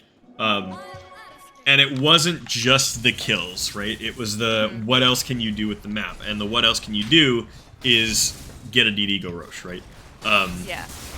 So, like, you know, playing it forward from here, you guys get this PL, you get this Warlock, great, cool, you're going up, Fort wears off, you get the racks, easy, just walk away. Just walk away. Yeah. You're 7k up, go make that 8 with a Roche, like, you know? And it's funny, because, like, this was the moment that I was talking about, was, like, the Mars blinks in, spears both of your dudes out to safety, which is, like, fucking sweet, cool, like, we're out, you know, later. And I turn. Yep. And then you turn it. And this jump back in gets you hexed, and then the supports all come back in because they see you going. You guys almost get the Mars. Actually, you might still get the Mars. Yeah, Mars dies. But it results in the SF getting this big pick off. You know, I think there's a lot of other things that we can point to earlier on in the game as well. Like, this was kind of the real, like, turning moment. Yeah. But yeah, like, your itemization, just straight up, like, you would have just rolled a lot harder with your advantage. Because you guys had a great early game. You were super far ahead to start this game. Yeah. And if we jump out and look at, like, the graphs and stuff, I think, like, your... like, yeah, so okay, so it's never actually as far in your guys' favor as I thought it was. felt strong. Yeah, you guys definitely felt strong, and it's funny because like the win probability was like really spiking, but I think actually just the scale of this graph is a little fucky too because it gets up to 12,000 difference by the end of it here, or 120,000 is the scale that it's using. So these differences here of 5, 6, 7K are kind of just showing up as blips on the radar. So yeah, I think like if you had kind of gone for that earlier magic immunity with the early shard, kind of disregarded the mage slayer a little bit and just like gone shard into BKB, you would have survived a few places where you died. You would have had a little bit more like damage and ability to fight, and some of these fights don't go as messy, and we don't have these enemy heroes getting off to such like a big start because the SF was able to kind of just rake in kills off of this arcane blink because there was such delayed magic immunity on your team. I think had Lu gone for like a better build to counter the PL, you guys might have had a decent time dealing with him. But honestly, that wasn't really your problem this game. It was all the SF. Like it was just these big blink Ags ultis, and nobody had a solution for it. And your sniper just getting caught and caught and caught and caught and caught. So,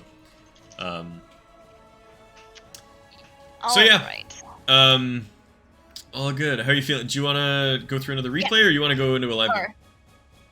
So live game because it's 1 a.m. here. Okay, so. cool. Do you mind if Lou is the pause one? No, not at all. If he wants to jump in the call, we can do both. Oh, that's up to you, Lou. You let me know what you would like. If you would like to be in the communication, you'll have to like control the. We have a tendency to very much whine during lanes, but if I can behave when I'm being coached. I won't whine too much. Fair enough. Hey, Master Firewall, welcome to the stream. Oh. My office gets so warm. Right. Nice. Okay. But this means, though, that we'll see how it looks, like, assuming even if I lose this next game, that means in the last 3 weeks, I've gained 130 MMR. So Hell yeah. Working hard. Awesome.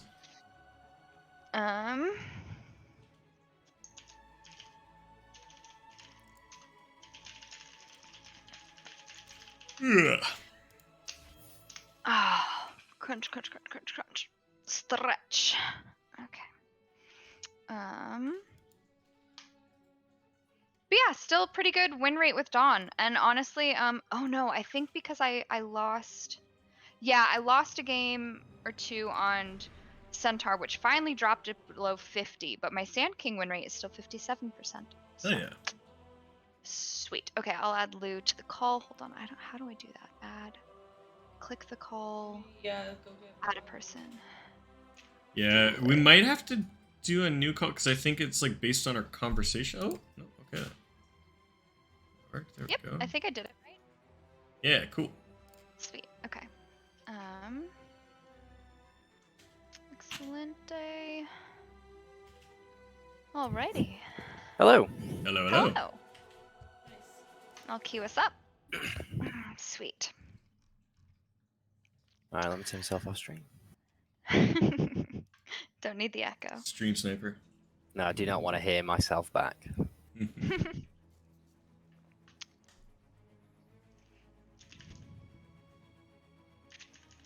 Oh, that TP was tough to watch. Honestly, I don't think we were turning it around at that point. No, Sorry, I don't bud, think she so. made me do it. I know. I needed to feel it's slightly yeah, it's humbling to go back and watch yourself play in slow motion and see all the mistakes you make when it's so obvious in retrospect that it's just nice to have somebody else take a bit of the heat for like 10 seconds. Because you're like, oh, okay, I was dead. I couldn't make any more mistakes. Oh, goodness.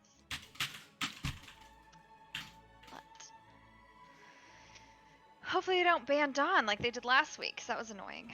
Because then I don't think I've had a game where you were able to coach me live on Dawn. So Yeah, I think we did Keep one. getting banned. Did we Did do not. one? I don't know. But yeah, it's funny. I finally turned off stat tracking because I had a game the other day where just like my top like 6 heroes were banned. It was like Earthshaker, Earth Spirit, Mirana, Dark Willow, and like Tiny were all fucking banned, and I was like, and the other team had 2 hero spammers that I had played with in my last game that spam OD and Arc Warden, and we knew that, and our whole team tried to ban it, and neither of those heroes got banned, and like Yeah. 6 of How mine does got the banned. banning work? How It- does the banning Everybody work? Because, like, nominates a you and I hero, would- and there is a Yeah. 50% chance for that hero to be banned or not banned. Mhm. And then I believe it used to just be that, like, it was just yes or no. And so the ban list would be variable. Now I think it randomly chooses 50, the bans that everybody selects, and then it tops it off at like a list of I think 10 heroes that are total banned. So if not everybody selects a ban, or the bans that everybody selects are chosen not to be banned, then it'll just randomly select other heroes from the pool, I think, to kind of Okay. keep things variable. Which I think is a pretty good system. I just kind of, I don't know, like It's frustrating. Yeah. I don't know if I like agree that you should be able to Wasn't ban expecting stuff that. 100% of the time, but I also like fucking hate when I'm in a game against like unknown hero spammer, a guy that is a one-dimensional shit-ass Dota player in every other regard, and then I just have to watch him Are you get the talking thing. about me? Because that's rude. No, I'm talking about fucking Arc Warden players and Meepo players and like, oh my god, Huskar players and shit. That stuff drives me nuts. I like, you know that they're shit at Dota. They're fucking 4K MMR on everything except for the one fucking hero they play. And when you identify them and you know who they are and you fucking like ban out their Man, shit, I'd love to be 4K MMR on any hero. Like, Shit. oh god, it drives me nuts when they get their hero and they get to just like play their shitty version of Dota that's just like annoying for everybody else. Like, especially Arc Warden players, man, like that fucking hero We've is had just some like, rough Arc Warden games recently. Like, it's not a hero we used to see a lot in our bracket, and lately I've been seeing a lot of Arc Warden. you just have to play the game differently against an Arc Warden, and if you like, and you have to have the Yeah, right maybe draft that's for it. It's where such you're like a that gotcha rush bitch or pick. whatever. It's just like, you, Yeah. what do you do when you don't have the right tools against an Arc Warden? You just watch him fucking like tear you apart. Split push you to It's death, so yeah. fucking shit. Like, ugh. Techies used to be that way. Like, Yeah, until the Techies change. is it was fine like- now. I really hate like I've been despising the amount of faceless voids in my game. I actually looked it up the other day because I was getting fucking frustrated about it. I was like, why is there always fucking faceless void on the other team? Why can my carry never just pick faceless void and make the game easy? Because that hero's so goddamn broken. It's stupid right now. And I was like, why can't my team just ever have the void? And I went and looked it up. And in the last month, I have had 11 faceless voids on my team, 22 on the other team. There has been twice as many games where I've had to play against Faceless Void as with him. Like, I was like, why? Why are my carries just not picking good heroes? I don't Do know. you guys want to rush? We need Naga. Oh man, long queue. I guess because we're queuing both core roles. That makes sense. Yeah. It's only the degenerates up Come on, this like. Sam, get up in there. I mean, it's better than like, oh god, this is gonna make me sound terrible, but like the only fucking people we get stuck with during the day are like super toxic Russian players. Like, that's the only. I mean, I shouldn't say that I'm playing during. I only play during the day on the weekends, of course. But confirming match. Here we go. Oh, yeah. Aw yeah. Yeah, let's just push out top. They're feeling more comfortable in our else. Okay, nominate a hero to ban. Undying. Alright. So good and See bad. what we We've got. Herald Woo, supports, why but we've do got we an have Arc Herald on mid. One and We've got an Arc on mid. Okay, alright. My whining has already started. Yeah, Oh, you for did. fuck's sake. Herald 1. You are gonna have a fun time, my friend. Don't worry, Lou. He used to be Herald too. Fine. I'm not stressed. Oh god.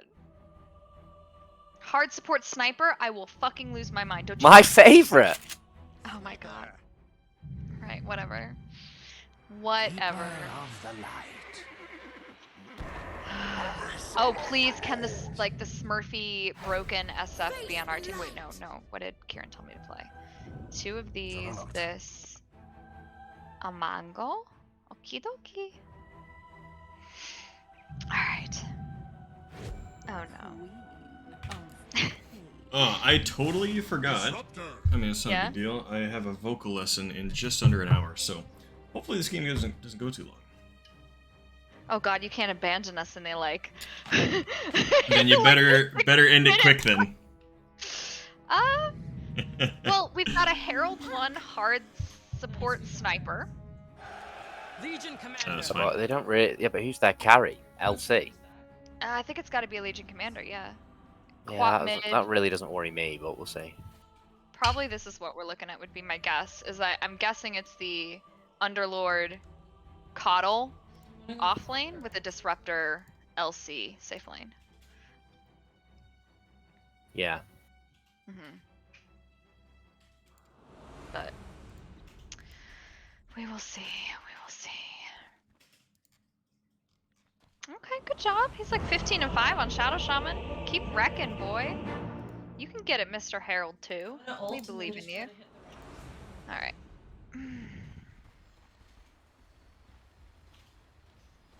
Promises are dangerous, mortal one. Prepare for battle.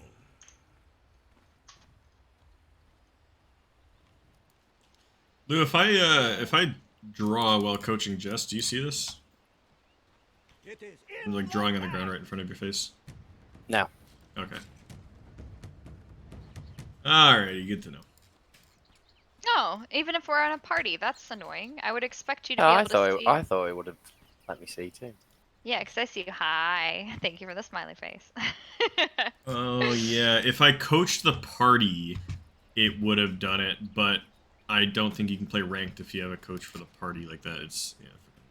Okay, Oh, that's stupid. Well, Yeah. I can try to communicate. that's fine. Yeah, you're Oh. here. It's fine. Yeah. And verbally. Yeah, I mean, there's not so much that I'll be like drawing. 30 You're not seconds coaching me and anyway, it's fine. counting. Coddle has a sentry? Yes? No, Yes. no, Is no, this the no. way you would like me to go? No, Okay. I'm just drawing. Monkey see, having monkey fun. do here, Karen. Like, you draw something on the floor, I'm gonna, like, walk that way, okay? It's in the bag. Alright, Alright, I would go challenge that rune up the you might. Oh yeah. What are you doing, Asa? 10 seconds complete for ultimate glory. Good, he got it. No, he didn't get it. Okay. Yeah, Okay. that was a I should have said something earlier. I think you should have gone up the ramp and The just high like ground? fought. Yeah. Okay. I don't think there was all that much you should have been scared of there. Oh, the, don't worry, Lou. I have the Herald's one sniper. As is my. I've got SF. I've got the Shadow Shaman though, so it's better for me. So we'll be fine. I actually think that that's the better way. Sure.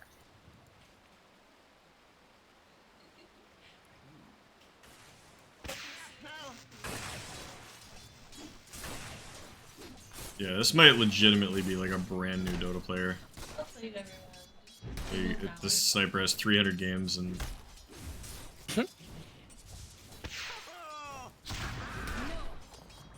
It's ranged. I am the Nagasire. Oh god, I don't know which group. This one. Then. Nice.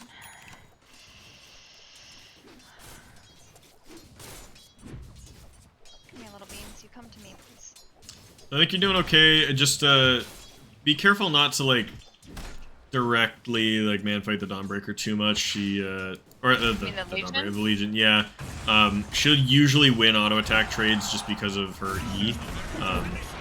So Okay. you're gonna want to do like I think you can win this lane. You just need to like use your spells to deal your damage and do harass. Because yeah, little auto attack exchanges like that, she's just gonna get that lifesteal off and probably come ahead. The lane's pulling back. Just kind of try to keep it there as much as you can. You might be forced into your tower by these 2 heroes hitting you, but this is good. Your sniper is definitely not going to control this lane for you, so... Oof, and he's pushing it now too, that sucks. Get on that range creep, throw spells for it if you need to. Yeah, nice. I need him to like he's fucking blocking me from the creeps. Yeah. It's Hold the wave ahead of the tower, don't let it fall back after that creep dies. Oh. All good. Let's kill Lou. Cute.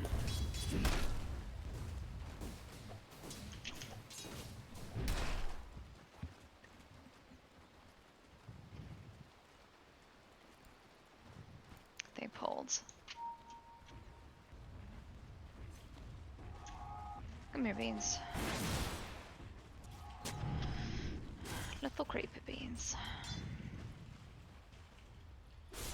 Yeah, so lane's a little weird right now, but your tower is, or like their tower is gonna kill your wave, so you're good. Just hold it here.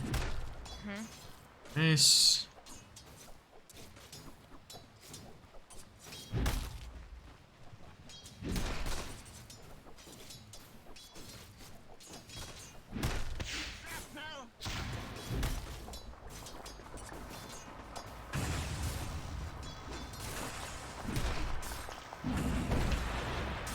Stuff.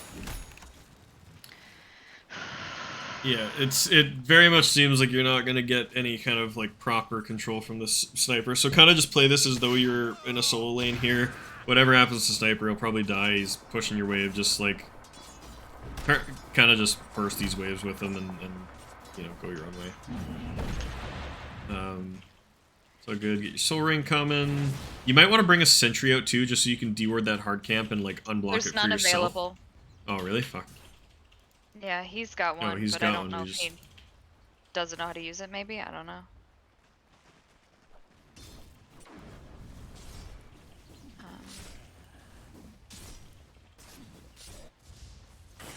Radiant's courier awaits the ultimate. That's fine. He's taking a lot of the disruptor's attention, so it means it's not on That's you. It's all fine. good. Disruptor can be a pain in the game or in the lane. Oh, don't put. Oh my god. Whatever. It is fine.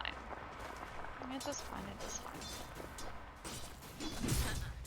Okay. You know what? Oh shit! I missed that.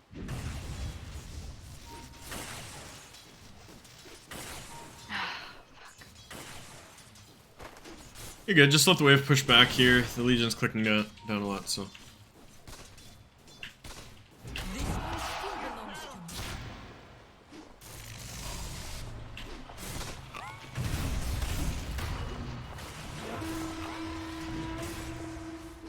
Radiant youth is now active.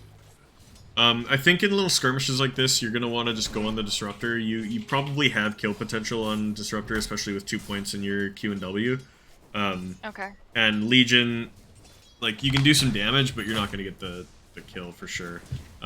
Yeah. So in an exchange like that, if they're going after sniper or something, or like under your tower, you can probably just focus on the disruptor and get turnaround kills, and hopefully you can Okay. go support for support and just. Damn it. Ah, I see this is happening to you too, eh? I think there's a bug when you have two of the same item in your quick buy that it like doesn't register when they're both needed for different like Yes. items. Yes. I've had that before. Yeah, like if you queue up 2 gauntlets of strength, or like if you queue up 1 but you need 2, yeah, there's some fucking weird shit. Yeah, I've had this random weird gauntlet that I like didn't expect popping into my inventory before.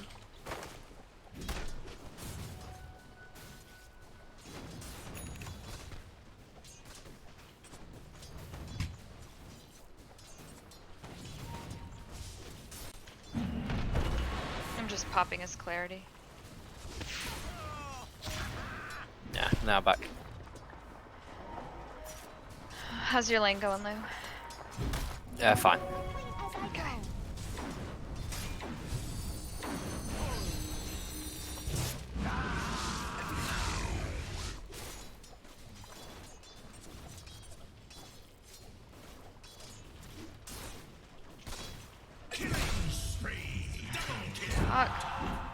damn it.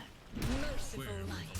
It's all good. Also, like, worth recognizing that like they're running an offlaner as their carry, right? Like they're laning a hero that is way better at laning and worse at late game, right? Like, kind of the typical reason that you get to bully the shit out of carries is because heroes like, you know, Anti-Mage and Drow and stuff are weak and need to get babysat to get strong, right? Legion is kind of the opposite, which is why she's typically run as an offlaner. So if you're having a bit of a harder lane this game, it's not as, you know, it's not as end of the world as, you know, it would be in another situation. Yeah. Okay, my co-op. It's good clean up on the small camp there.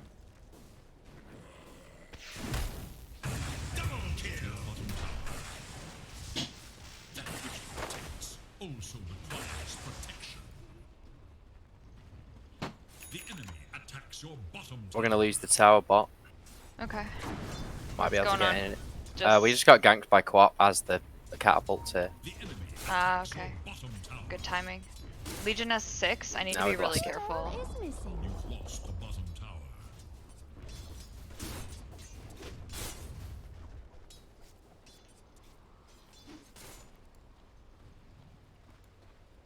That's fine. These guys will probably just leave.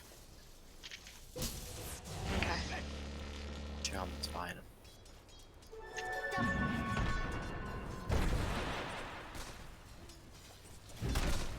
You don't have to be too scared of Legion as long as you're healthy. Like, she can't take you full to nothing with a duel. Okay. You know, maybe a half or like a quarter or something, but like, you know, while you're healthy, you should still be confidently last hitting and even maybe like inviting the duel a little bit, because if she wastes it without getting a kill, that's almost even better. And now you get your phase boots as well. Okay, yeah, this is totally fine. Like, you're not gonna die here, and you should just be able to walk away. Maybe even turn it around. Yeah, run it off. Beauty. Ooh, run the other way? Ah, fuck. Okay, that's fine. You know, she didn't get the damage. Like, yeah, the kill sucks, but I think you might have been able to maneuver your way out of that with some clever clicking or whatever, but, like, yeah, that's totally fine. Okay. I would maybe grab a magic stick, just, we were talking about one being good for maintaining your mana pool, and missing on a couple of those games, so keep an eye on mid, you might want ulti for that, okay.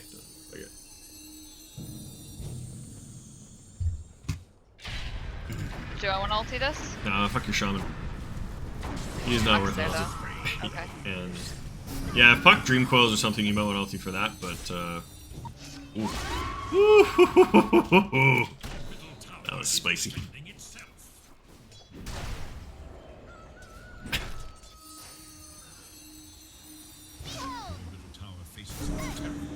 Oh my god. Alright, Puck might need help.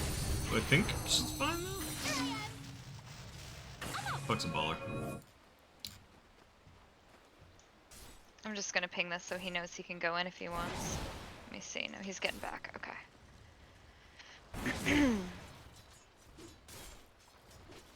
Oh god, she's like a level, 2 levels up on me.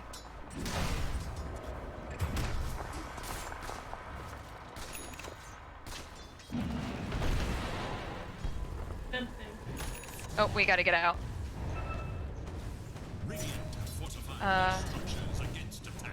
Nope, they're all coming top, guys.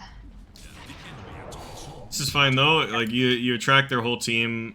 You know, Lou's got his whole jungle farm right now. This is all good. Just kind of stall them out here. Like, just, you know, they're gonna pressure this down. Underlord's a very scary hero, but like he is half health and they're kind of like low on spells. So just, you know, play a little defensive, play under the tower. But like, I think you guys can take a fight in the right situation here. So just kind of be ready for it. Don't need to go too far. Don't go too far away from your tower. Yeah, this is... Run. Hoping, nope, okay. Hoping...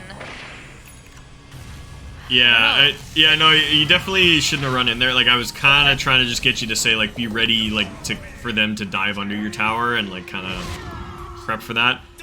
If you just stay back and then like catch them as they're coming into the tower, that's good. You get the tower bonus. I think you ran far enough away that you like lost the tower armor bonus, and yeah, you're running in 5 heroes. So, I'm guessing I don't want to TP. I would TP to the tier 2. Okay, this is fine. Yeah, you can just go mid. There's a DD there, so maybe just grab that. And, Your top tower is under attack. Well, then come get it right the fuck now, bud. Like. The enemy's bottom tower. it's one of those ones where I just take it and go, oh, sorry, I didn't see you ping. And they can't feel bad because you were nice about it, but you also got there. That's okay. Just take this tower. Nope. Yeah, this guy's there. Okay. Not it. Alright, just roam back to top, I think. They showed up to mid to defend this. They're gonna be just like support sitting behind the tower and, you know, whatever. Stack both camps if you can. Like, throw a... Okay, either one. Too late. Yeah, that's fine. Oh. Yeah, I was thinking like if you went and attacked the hard camp and then you threw your hammer at the other one, you could have stacked the other both. I one, think, yeah. but yeah, like I called it out like the second it was available. So yeah. That's fine. Just shove this wave, get it under the tower. Legion's gonna come back, but you guys have eyes on her, so you can see what's coming. I think. Disruptor in the jungle.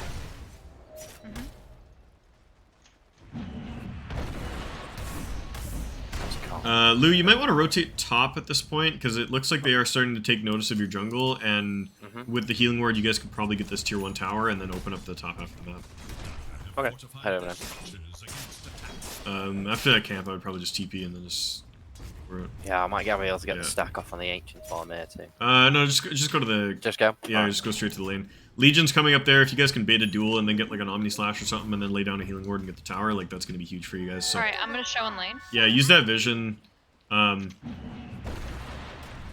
use your spells just... Yeah, okay. Yeah, go for the... Yeah, go for this. Nice, that's huge. Yeah. Now go for tower. Beauty. What? I don't think you ultied him mid. That's just cause, yeah.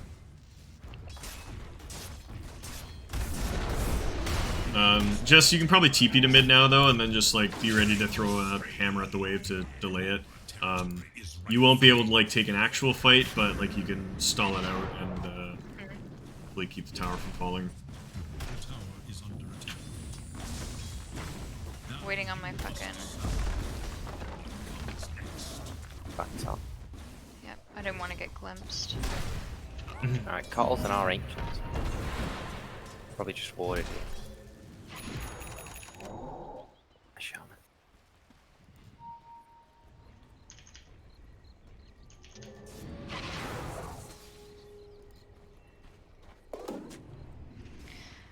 Well, I feel like I want to go bottom now, right? Since Lou's top? I would trade places with Lou. Like, go towards top as he farms back into the triangle. And go kind of occupy that space. Ultimately, your guys' next objective is mid tower, right? You should try to smoke with your shaman. He does have a smoke on him. And, like, just hope to find either LC or maybe Quap or something, and then get onto that tier 1 tower.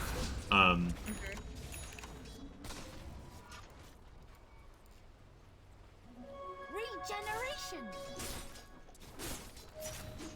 Fuck is bottom. Throw the Mithril Hammer in your inventory over the Blightstone. It's more effective damage than the... Yep. Yeah. Okay, so your team's kind of bunching up on mid. Your supports are just going to hold the wave there. I think you guys need to make like a concrete move towards some objective. And honestly, it might even be worth... I need to get out. I need to get out. That's fine. You can just walk this off. They're not going to have shit. A prize. Yeah. Ping up top, see if your team comes, because like this is a good fight. You kind of want to take a fight with the LC and hopefully not. Okay, LC just picked up Blink. I've just got off the courier. He's looking right now. And they just put a ward up there. Your shaman is probably dead. Ooh, okay. She's gonna get the duel. Fuck. I mean, I can't do this with just a sniper, so. Yeah. I think everybody needs to go. I think Shaman's got all the smokes. So Ulti to mid. Yeah. Nice, huge.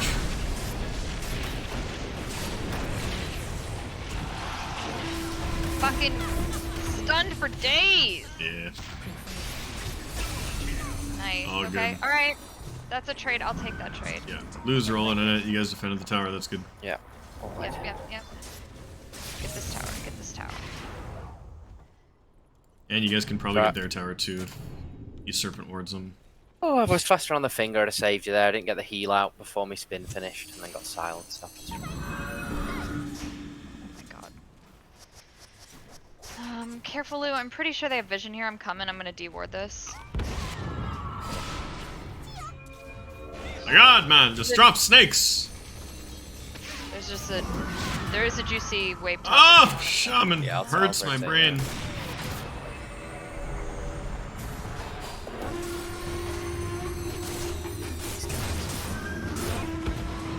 Christ, she's just racking up that dual damage.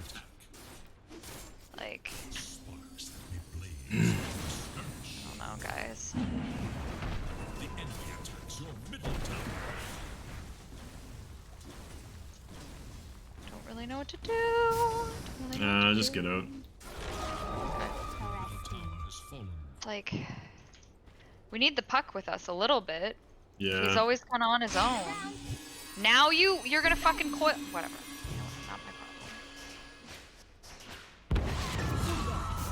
problem. Now you're dead, puck. I'm up here with you, Lou.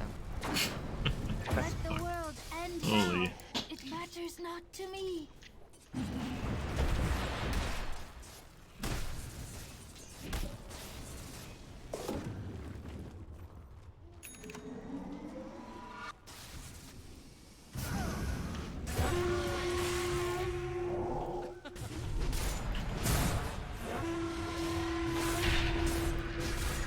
Oh, this is unfortunate. Yeah, just hit that tier 2 together. I mean, they might bring heroes. I would just throw your hammer into the trees right now just to break it. Ooh, okay.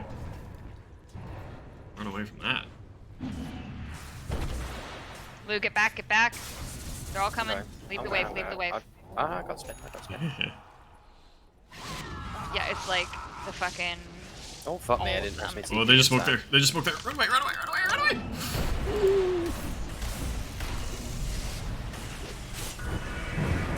Oh god, I knew that was probably a mistake, but I had to try something. Oh god, alright. Fuck him up, Lou! How much longer to spin? Oh, Oh yeah, dual damage. oh dual Very nice, damage very for nice. Lou. I'll take it, I'll take Well played. Well played. it. Alright, let's get that tower if we can.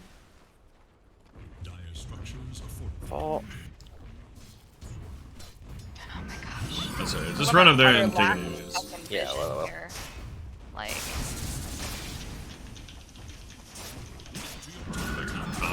Cool hero. Alright. no, stop. Ye old fucking herald ass, let's place the obs before we place the sentries and... Christ.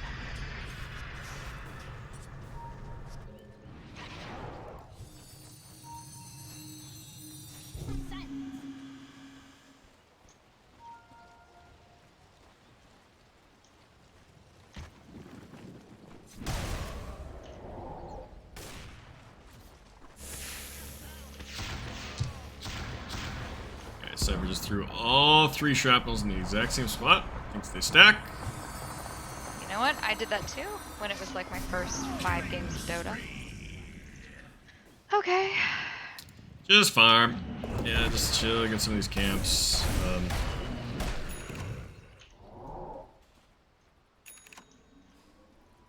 Be a little conservative on spell usage just so that you kind of have full-ish mana when your ulti comes back up. Even with the... Oh god. Yeah, like you know, just use the mana that the Soul Ring gives you, right? It gives you 150 per activation. So use one of your spells instead of both, right?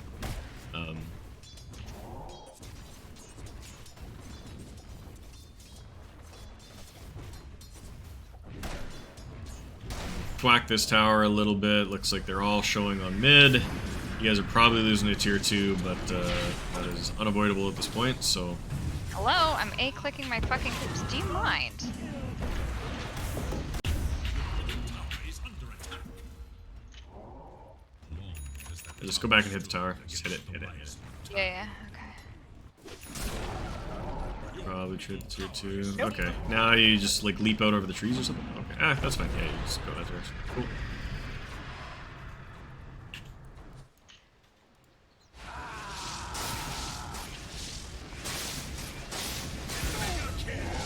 That's good. Nice, Lou. Okay.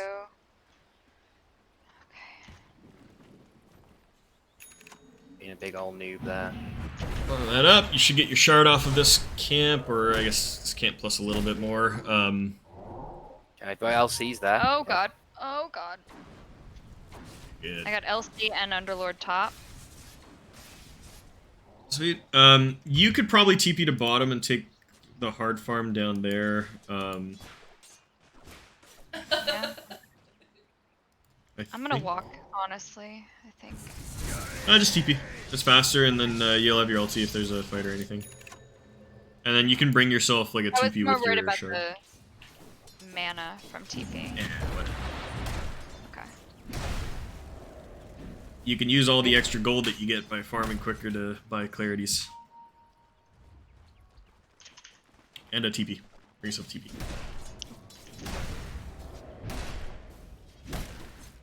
I'll miss. This will come in handy.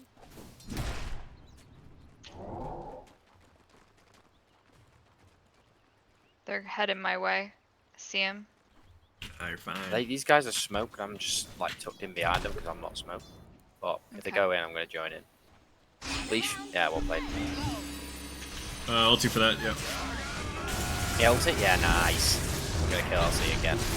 Sweet. More dual damage. Yes.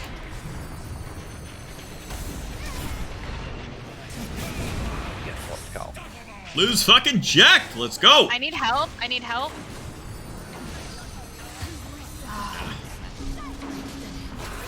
That's alright. That's fine. You know what? I'll keep dying for the team. That is a great Let's fight. get this tower then. Yeah. You know? Or actually, you know what? The wave's already here. I would go here. The wave's already at the tower. Alright, I'll go push that one. These guys can push the mid ones because these guys are not going to Or do they're that. gonna TP and make no use of this whatsoever. I did cut a wave here, so we can do mid. Yeah, do some damage to mid. You might have to leave. Like, I imagine LC will just TP in. I don't think kill you. Oh, You guys nice, got worse. Shaman. Well played, dude.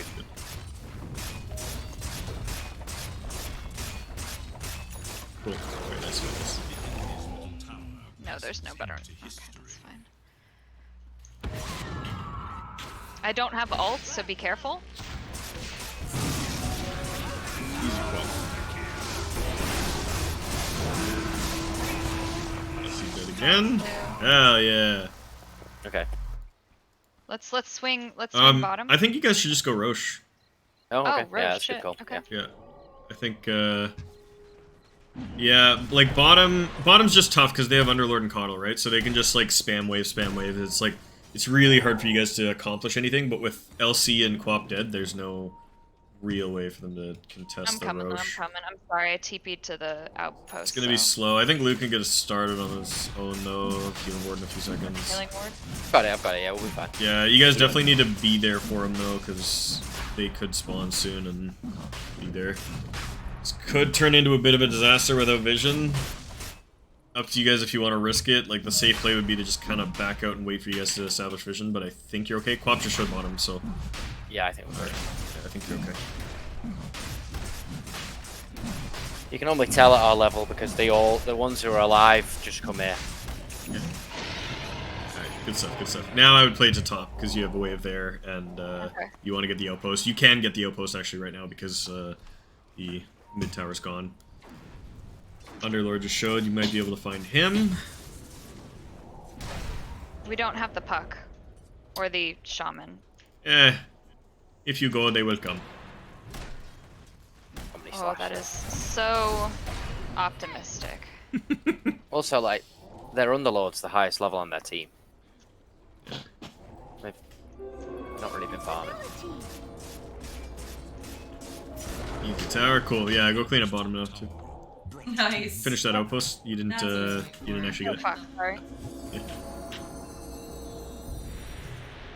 Cool.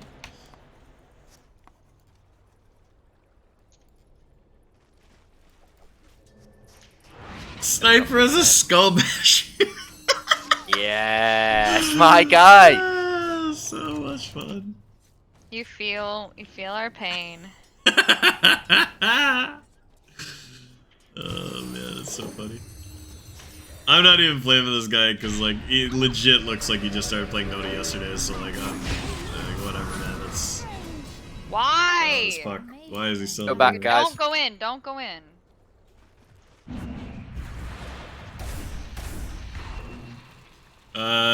I'd just chill for a bit, Jess. Like, they could just TP there and chase you down. Just go into your jungle and just farm a little bit.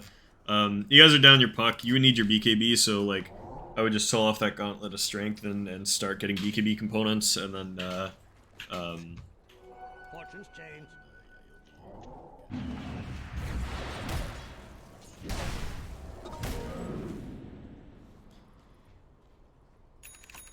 yeah, maybe just draw a bunch of lines up the bottom lane to just show that that's where you want to go, and then, like, when puck spawns, you can just, like, get her to come there, and you guys can go as 5. Like, with the Aegis, you should just be able to stick Lou at the front of anything, and then just go. Yeah, there you go. Puck's coming now. Just keep drawing lines. Draw them from Shaman over, just fucking... Yeah. Yes. A doodle for the Give me that shit. I love it.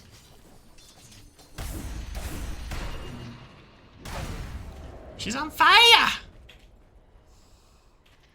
Oh, I don't know if I would go that far, but yeah. He's top. We can take this town. Yeah. Yep.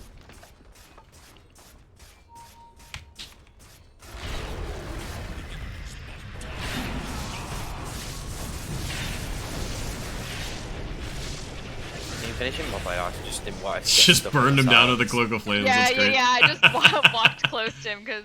You guys could probably threaten that high ground, honestly, with the rest of the Aegis. Like, just Yeah, stick Lou up there with the spin and just hit the tower, and then just do it on cooldown, you know?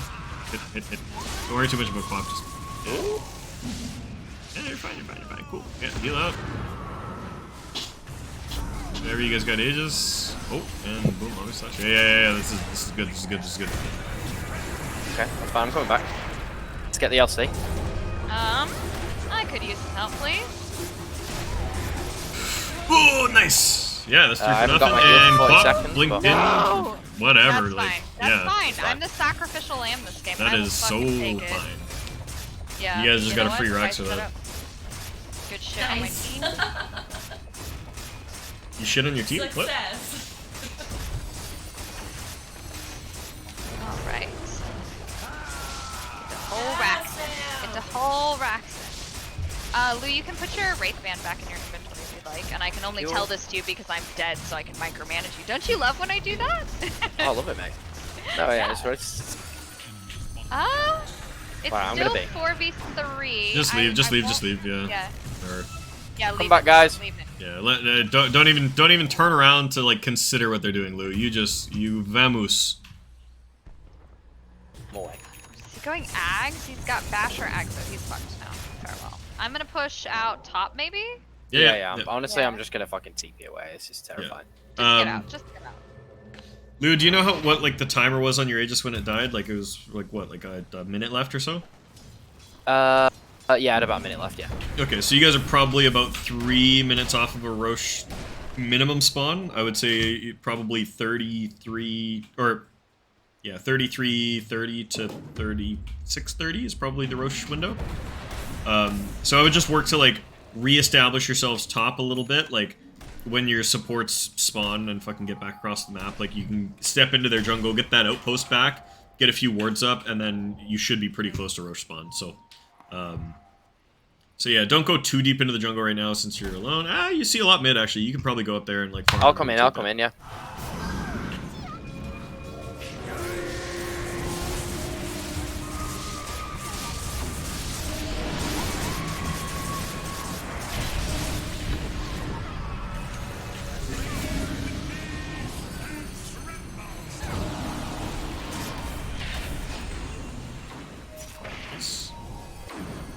This podium.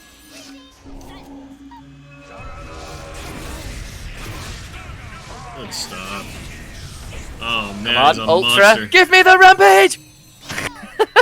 No! I'm He's gone. He's too fast. Toddle's Let's go so end the game. fast. We're gonna end the game. Wait. Oh, the slope! Wait. Well, let's at least get this tower. Dream coil. No, Come there's on, no Puck, dream save coil. it! Come on! Oh, Whatever, free Rex. MMR's better than a Rampage. Oh no. I mean, you'd don't think, but fucking no one hurt can me, take a Paul. Rampage back away from you once you've gotten it, you know? That's true. That is Every true. time Lou gets a rampage, I screenshot it and I send it to him. Alright, can we protect mid? Yeah, I'm coming. I'm just popping. And then I priority think if it gets so that too I'm not- hard, then we fall back. I would back, I would for back, it. I would back. I think with Okay. Legion up, you run the risk of just getting dueled and That's bursted true. by Quap. You know Roche is up in less than a minute, so if you fought and threw, they could just get Roche, and we could be in a scenario like that game we just did. So, Oh yeah, come on. Let's show we were paying attention. Shaman dies, that's fine. Don't even turn around. Don't look back. Oh my god, the Quap is dead. Can I not get Echo Saber this game? Okay, we can probably just go end then. Alright, yeah, you're, All Right. right. Zapport's just killed their mid. That basher, mate. Oh yeah. This definitely should be my next second item. Seriously though, like with this build, like what do I want to go next? You could try the Blink just to see it in the real game, but honestly, I would go for either AC or Satanic here. Oh god. BQB this for sure, yeah. I think you, Just chill. It's a burn BKB, but yeah, you don't really want to be fighting into this. I've got ult. Okay. Nice. Oh, that was a win for the puck. Yeah, that was the one for Fucking the puck. damage donor LC. Hell yeah. I know, right? Oh no, Kieran's watching. I can't be toxic. I can. Like, thanks for the dual damage, LC. So helpful. Uh-oh.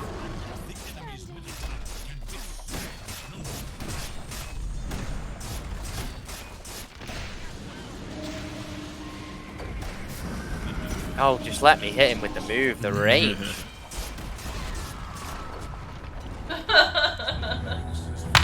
Right on. Mega. Well played, Alright, let's guys. get Roche. Okay. Since she's up in 10. I reckon these guys die to the creeps, mate. But yeah. Yeah, probably. So seriously, Kieran, I've got like 5,000 gold. Yeah. Get the hold on to it. just grab an AC.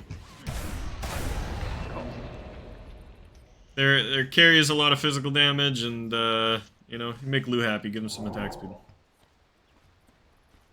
Oh, it's not up yet. Shit. Okay. Yeah, I said kind of 33, 30 to 36, so like it'll be sometime in the next moment or two here. The double damage spawn, so you know that there's gonna be a Roche soon. So, like I joke about it, but like I swear to God, that's like a thing. It has to be.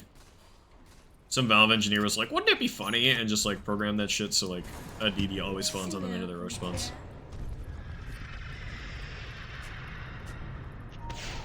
Alright, these guys want to die.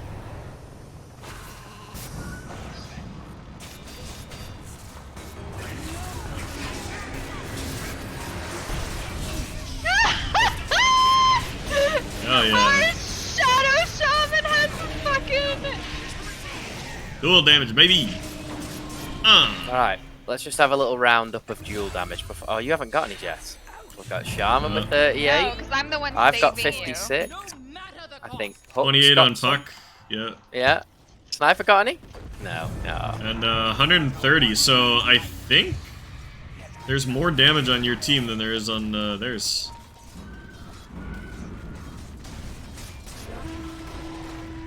Who else he's thinking about it? Oh, please. Please fucking do I it, know. LC. Come in. I'm Come desperate. in. Who are you gonna go in on? Me? Like. She ain't going in on anybody. Let's get this fucking ancient. Don't. Dive the need well it. for kills. Dive the well for kills.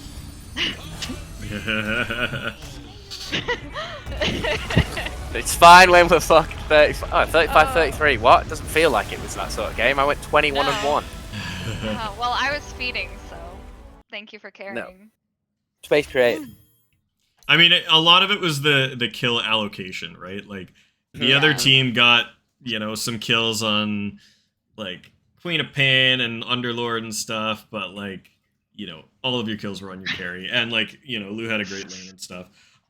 I think I mean, we lost the tower fast, so I was worried about the lane, but you came back from it, which was awesome.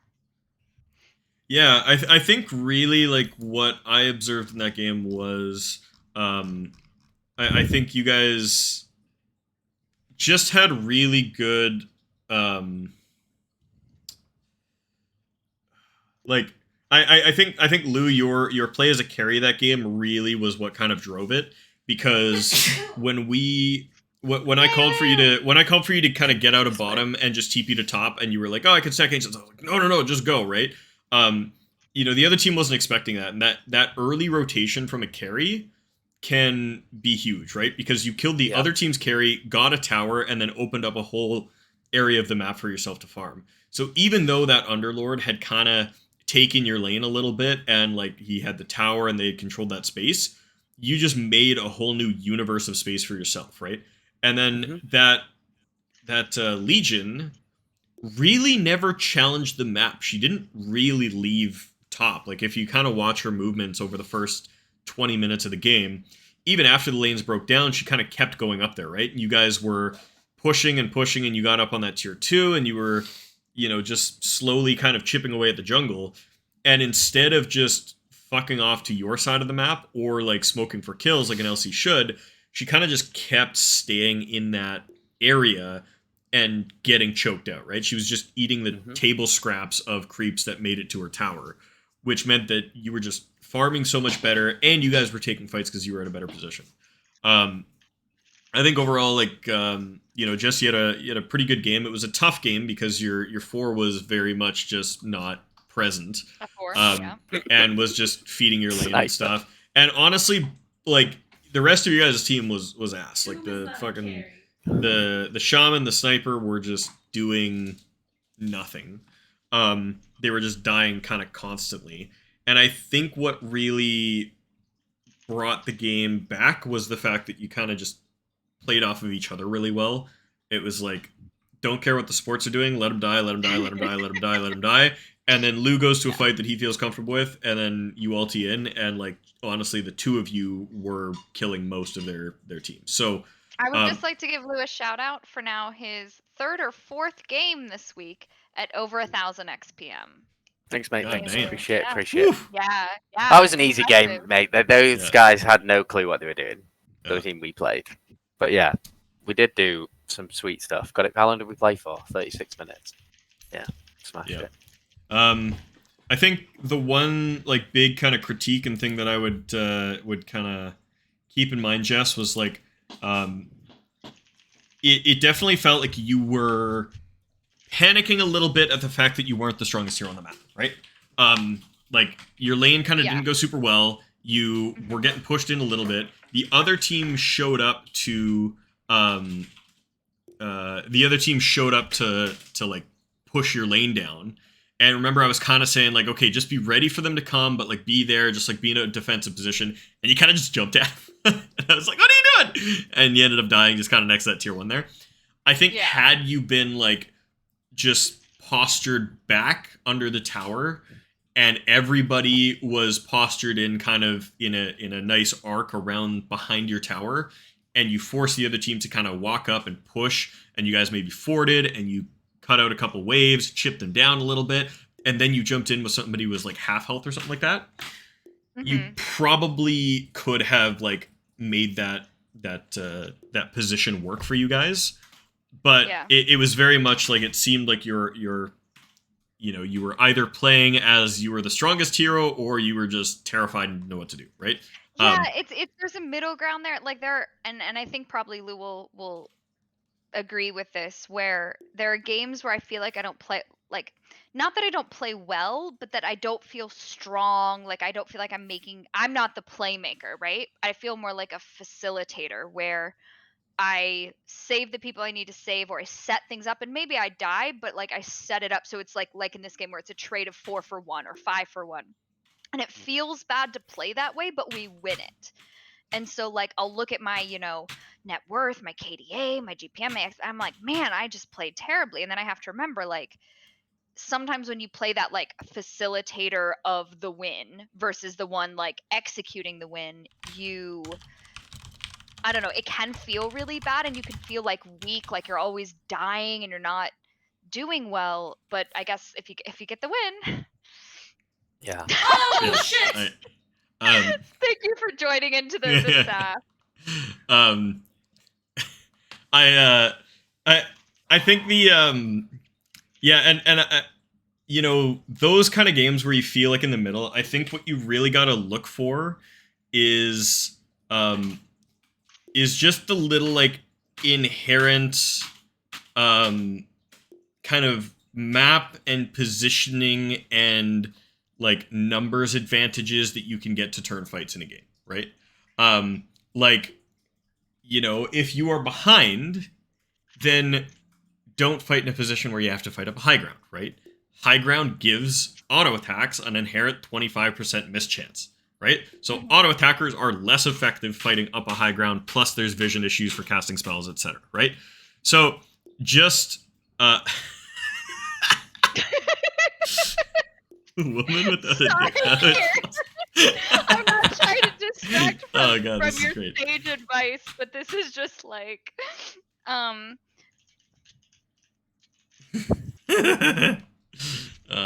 mate. like yeah.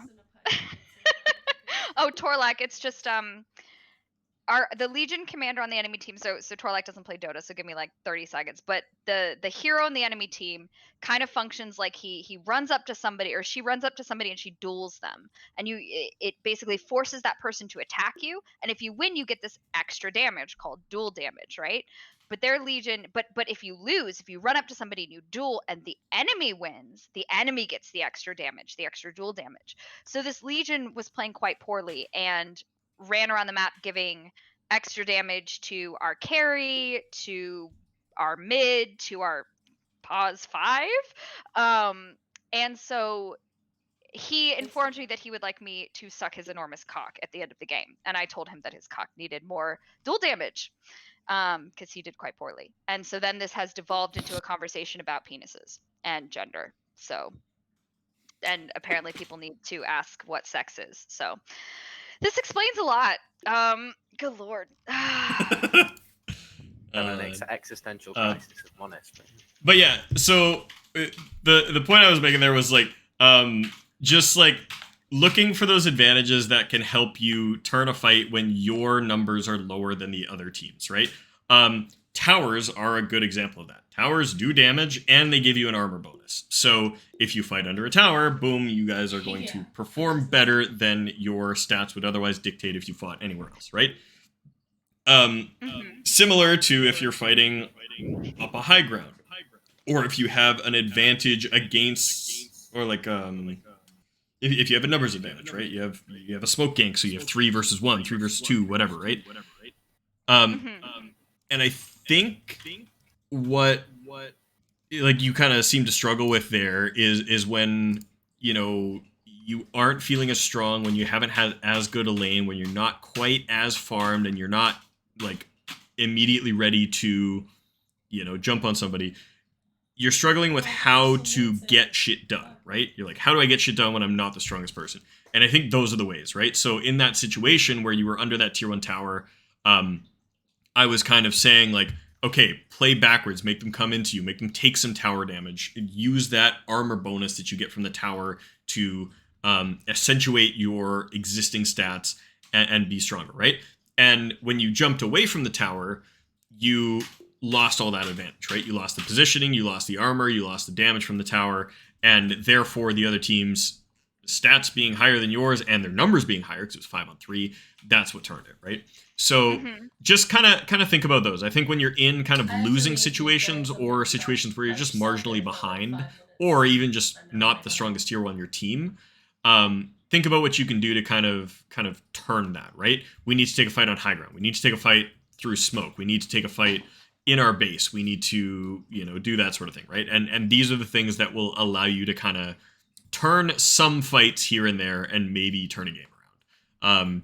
You never know, like it's never guaranteed that you're gonna turn a game around, and sometimes they'll just win. But that's kind of the mechanism that you can use to think about it going forward. So.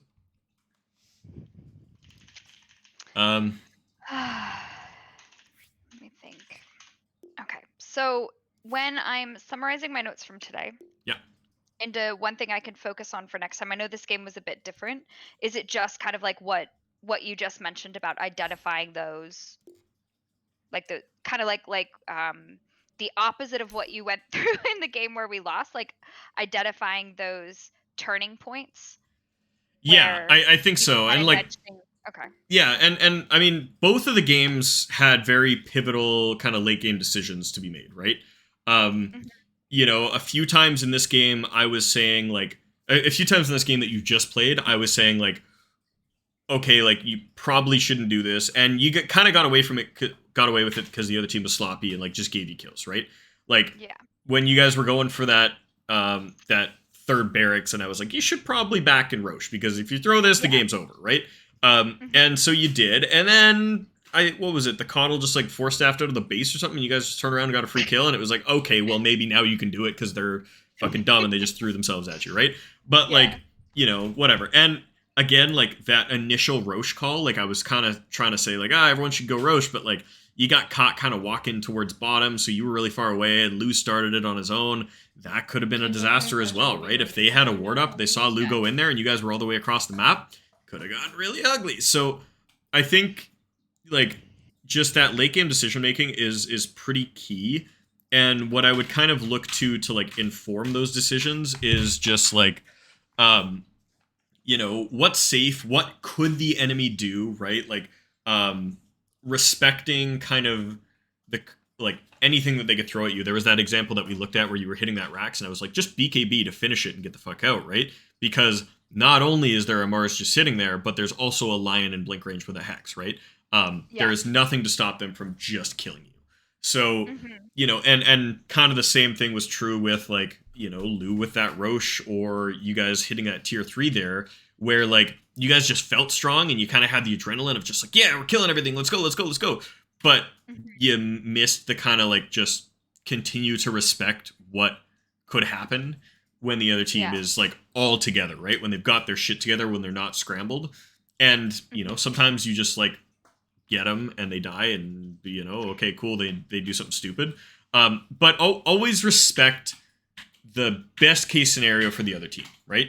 Because, you know, like, if you play in a way where you say, most people won't do that, or the other team probably isn't thinking of that, or they probably don't have wards or something like that, you're just going to get caught as you move up the MMR ladder, right? The next group of players that are better are going to do that thing, and then you're going to feel stuck in a trench because you're always going to elevate, and you're going to play in a way that emulates what you think you can get away with at your current bracket. But if you play to what the enemy's, you know, most dangerous scenario is, you'll be a lot safer, right?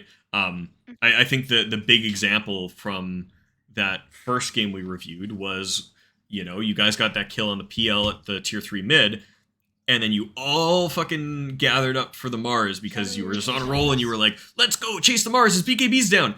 Boom, fucking blink, or arcane blink Ags SF ulti, and you guys were just fucked, right? So, you know, and that's just not respecting. That's just like getting high on the feeling of chasing and completely forgetting that there's an Earthshaker in the trees waiting to echo your ass, right? So those sorts of things I think are really going to like turn games for you.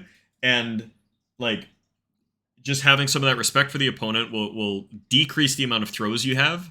And it'll also maybe inform kind of what else you can do, right? Because a bunch of times I feel like you've kind of like looked at the map and been like, might as well just go push or something, right? But if pushing isn't an option because, oh shit, they have like really good wave clear, they've got a Coddle and Dyings, or a Coddle Underlord sitting at their high ground. What do we do? Well, okay, we control the Roche pit, and then we get Roche, and then we smoke, and then we catch them outside of their base, right? And that will kind of start to form your game plan around where to move and stuff. Like honestly, like you had a tough lane in this game. I think like you made the best of it. You made the best of it. You got some kills out of it. I think just like yeah, learning to be less than the most powerful hero on the map is important, because I think this game was a good exemplar of like, you're right, you can't just run at people and fight them because you're not super strong, but you can farm and you can be prepared to turn fights, and you can be smart about where you choose to get into fights. You know, the amount of times I said, no, don't ulti because that shaman's a moron, just wait until you have to ulti Lu or something, right? And you did, and it turned the right fights, and it made you it made you guys successful. So so yeah, I've got to jump. I got a vocal lesson in like 2 minutes, so I got to go prep for that and get my mic set up and stuff. But Thank you, as always, for coaching. Yeah, thank you very much for having me on. Wonderful. Absolutely. Cheers, guys. Thank you so much. It was a blast. And I'll see you around. Sounds good. Cool. And for anybody hanging out in chat still, thank you so much for watching. It's been a blast. If you're interested in coaching, there's a form down below, and all my socials are down there as well. You can check out the VODs on my YouTube, on my Twitch, and Twitter's where I post whenever I'm going to be streaming and doing other sort of stuff, and it's where I bitch about all my pubs, and it's really kind of funny, I think. So go check that out. Either way, thank you so much. It's been a blast, and I will see you later. I'll probably be coaching again on Wednesday. I think I've got another session, and then the following Friday as well. So yeah, busy week. A couple sessions coming up, and I'm really stoked about them. Cheers. Thanks for hanging out, and I will see you again later. Peace.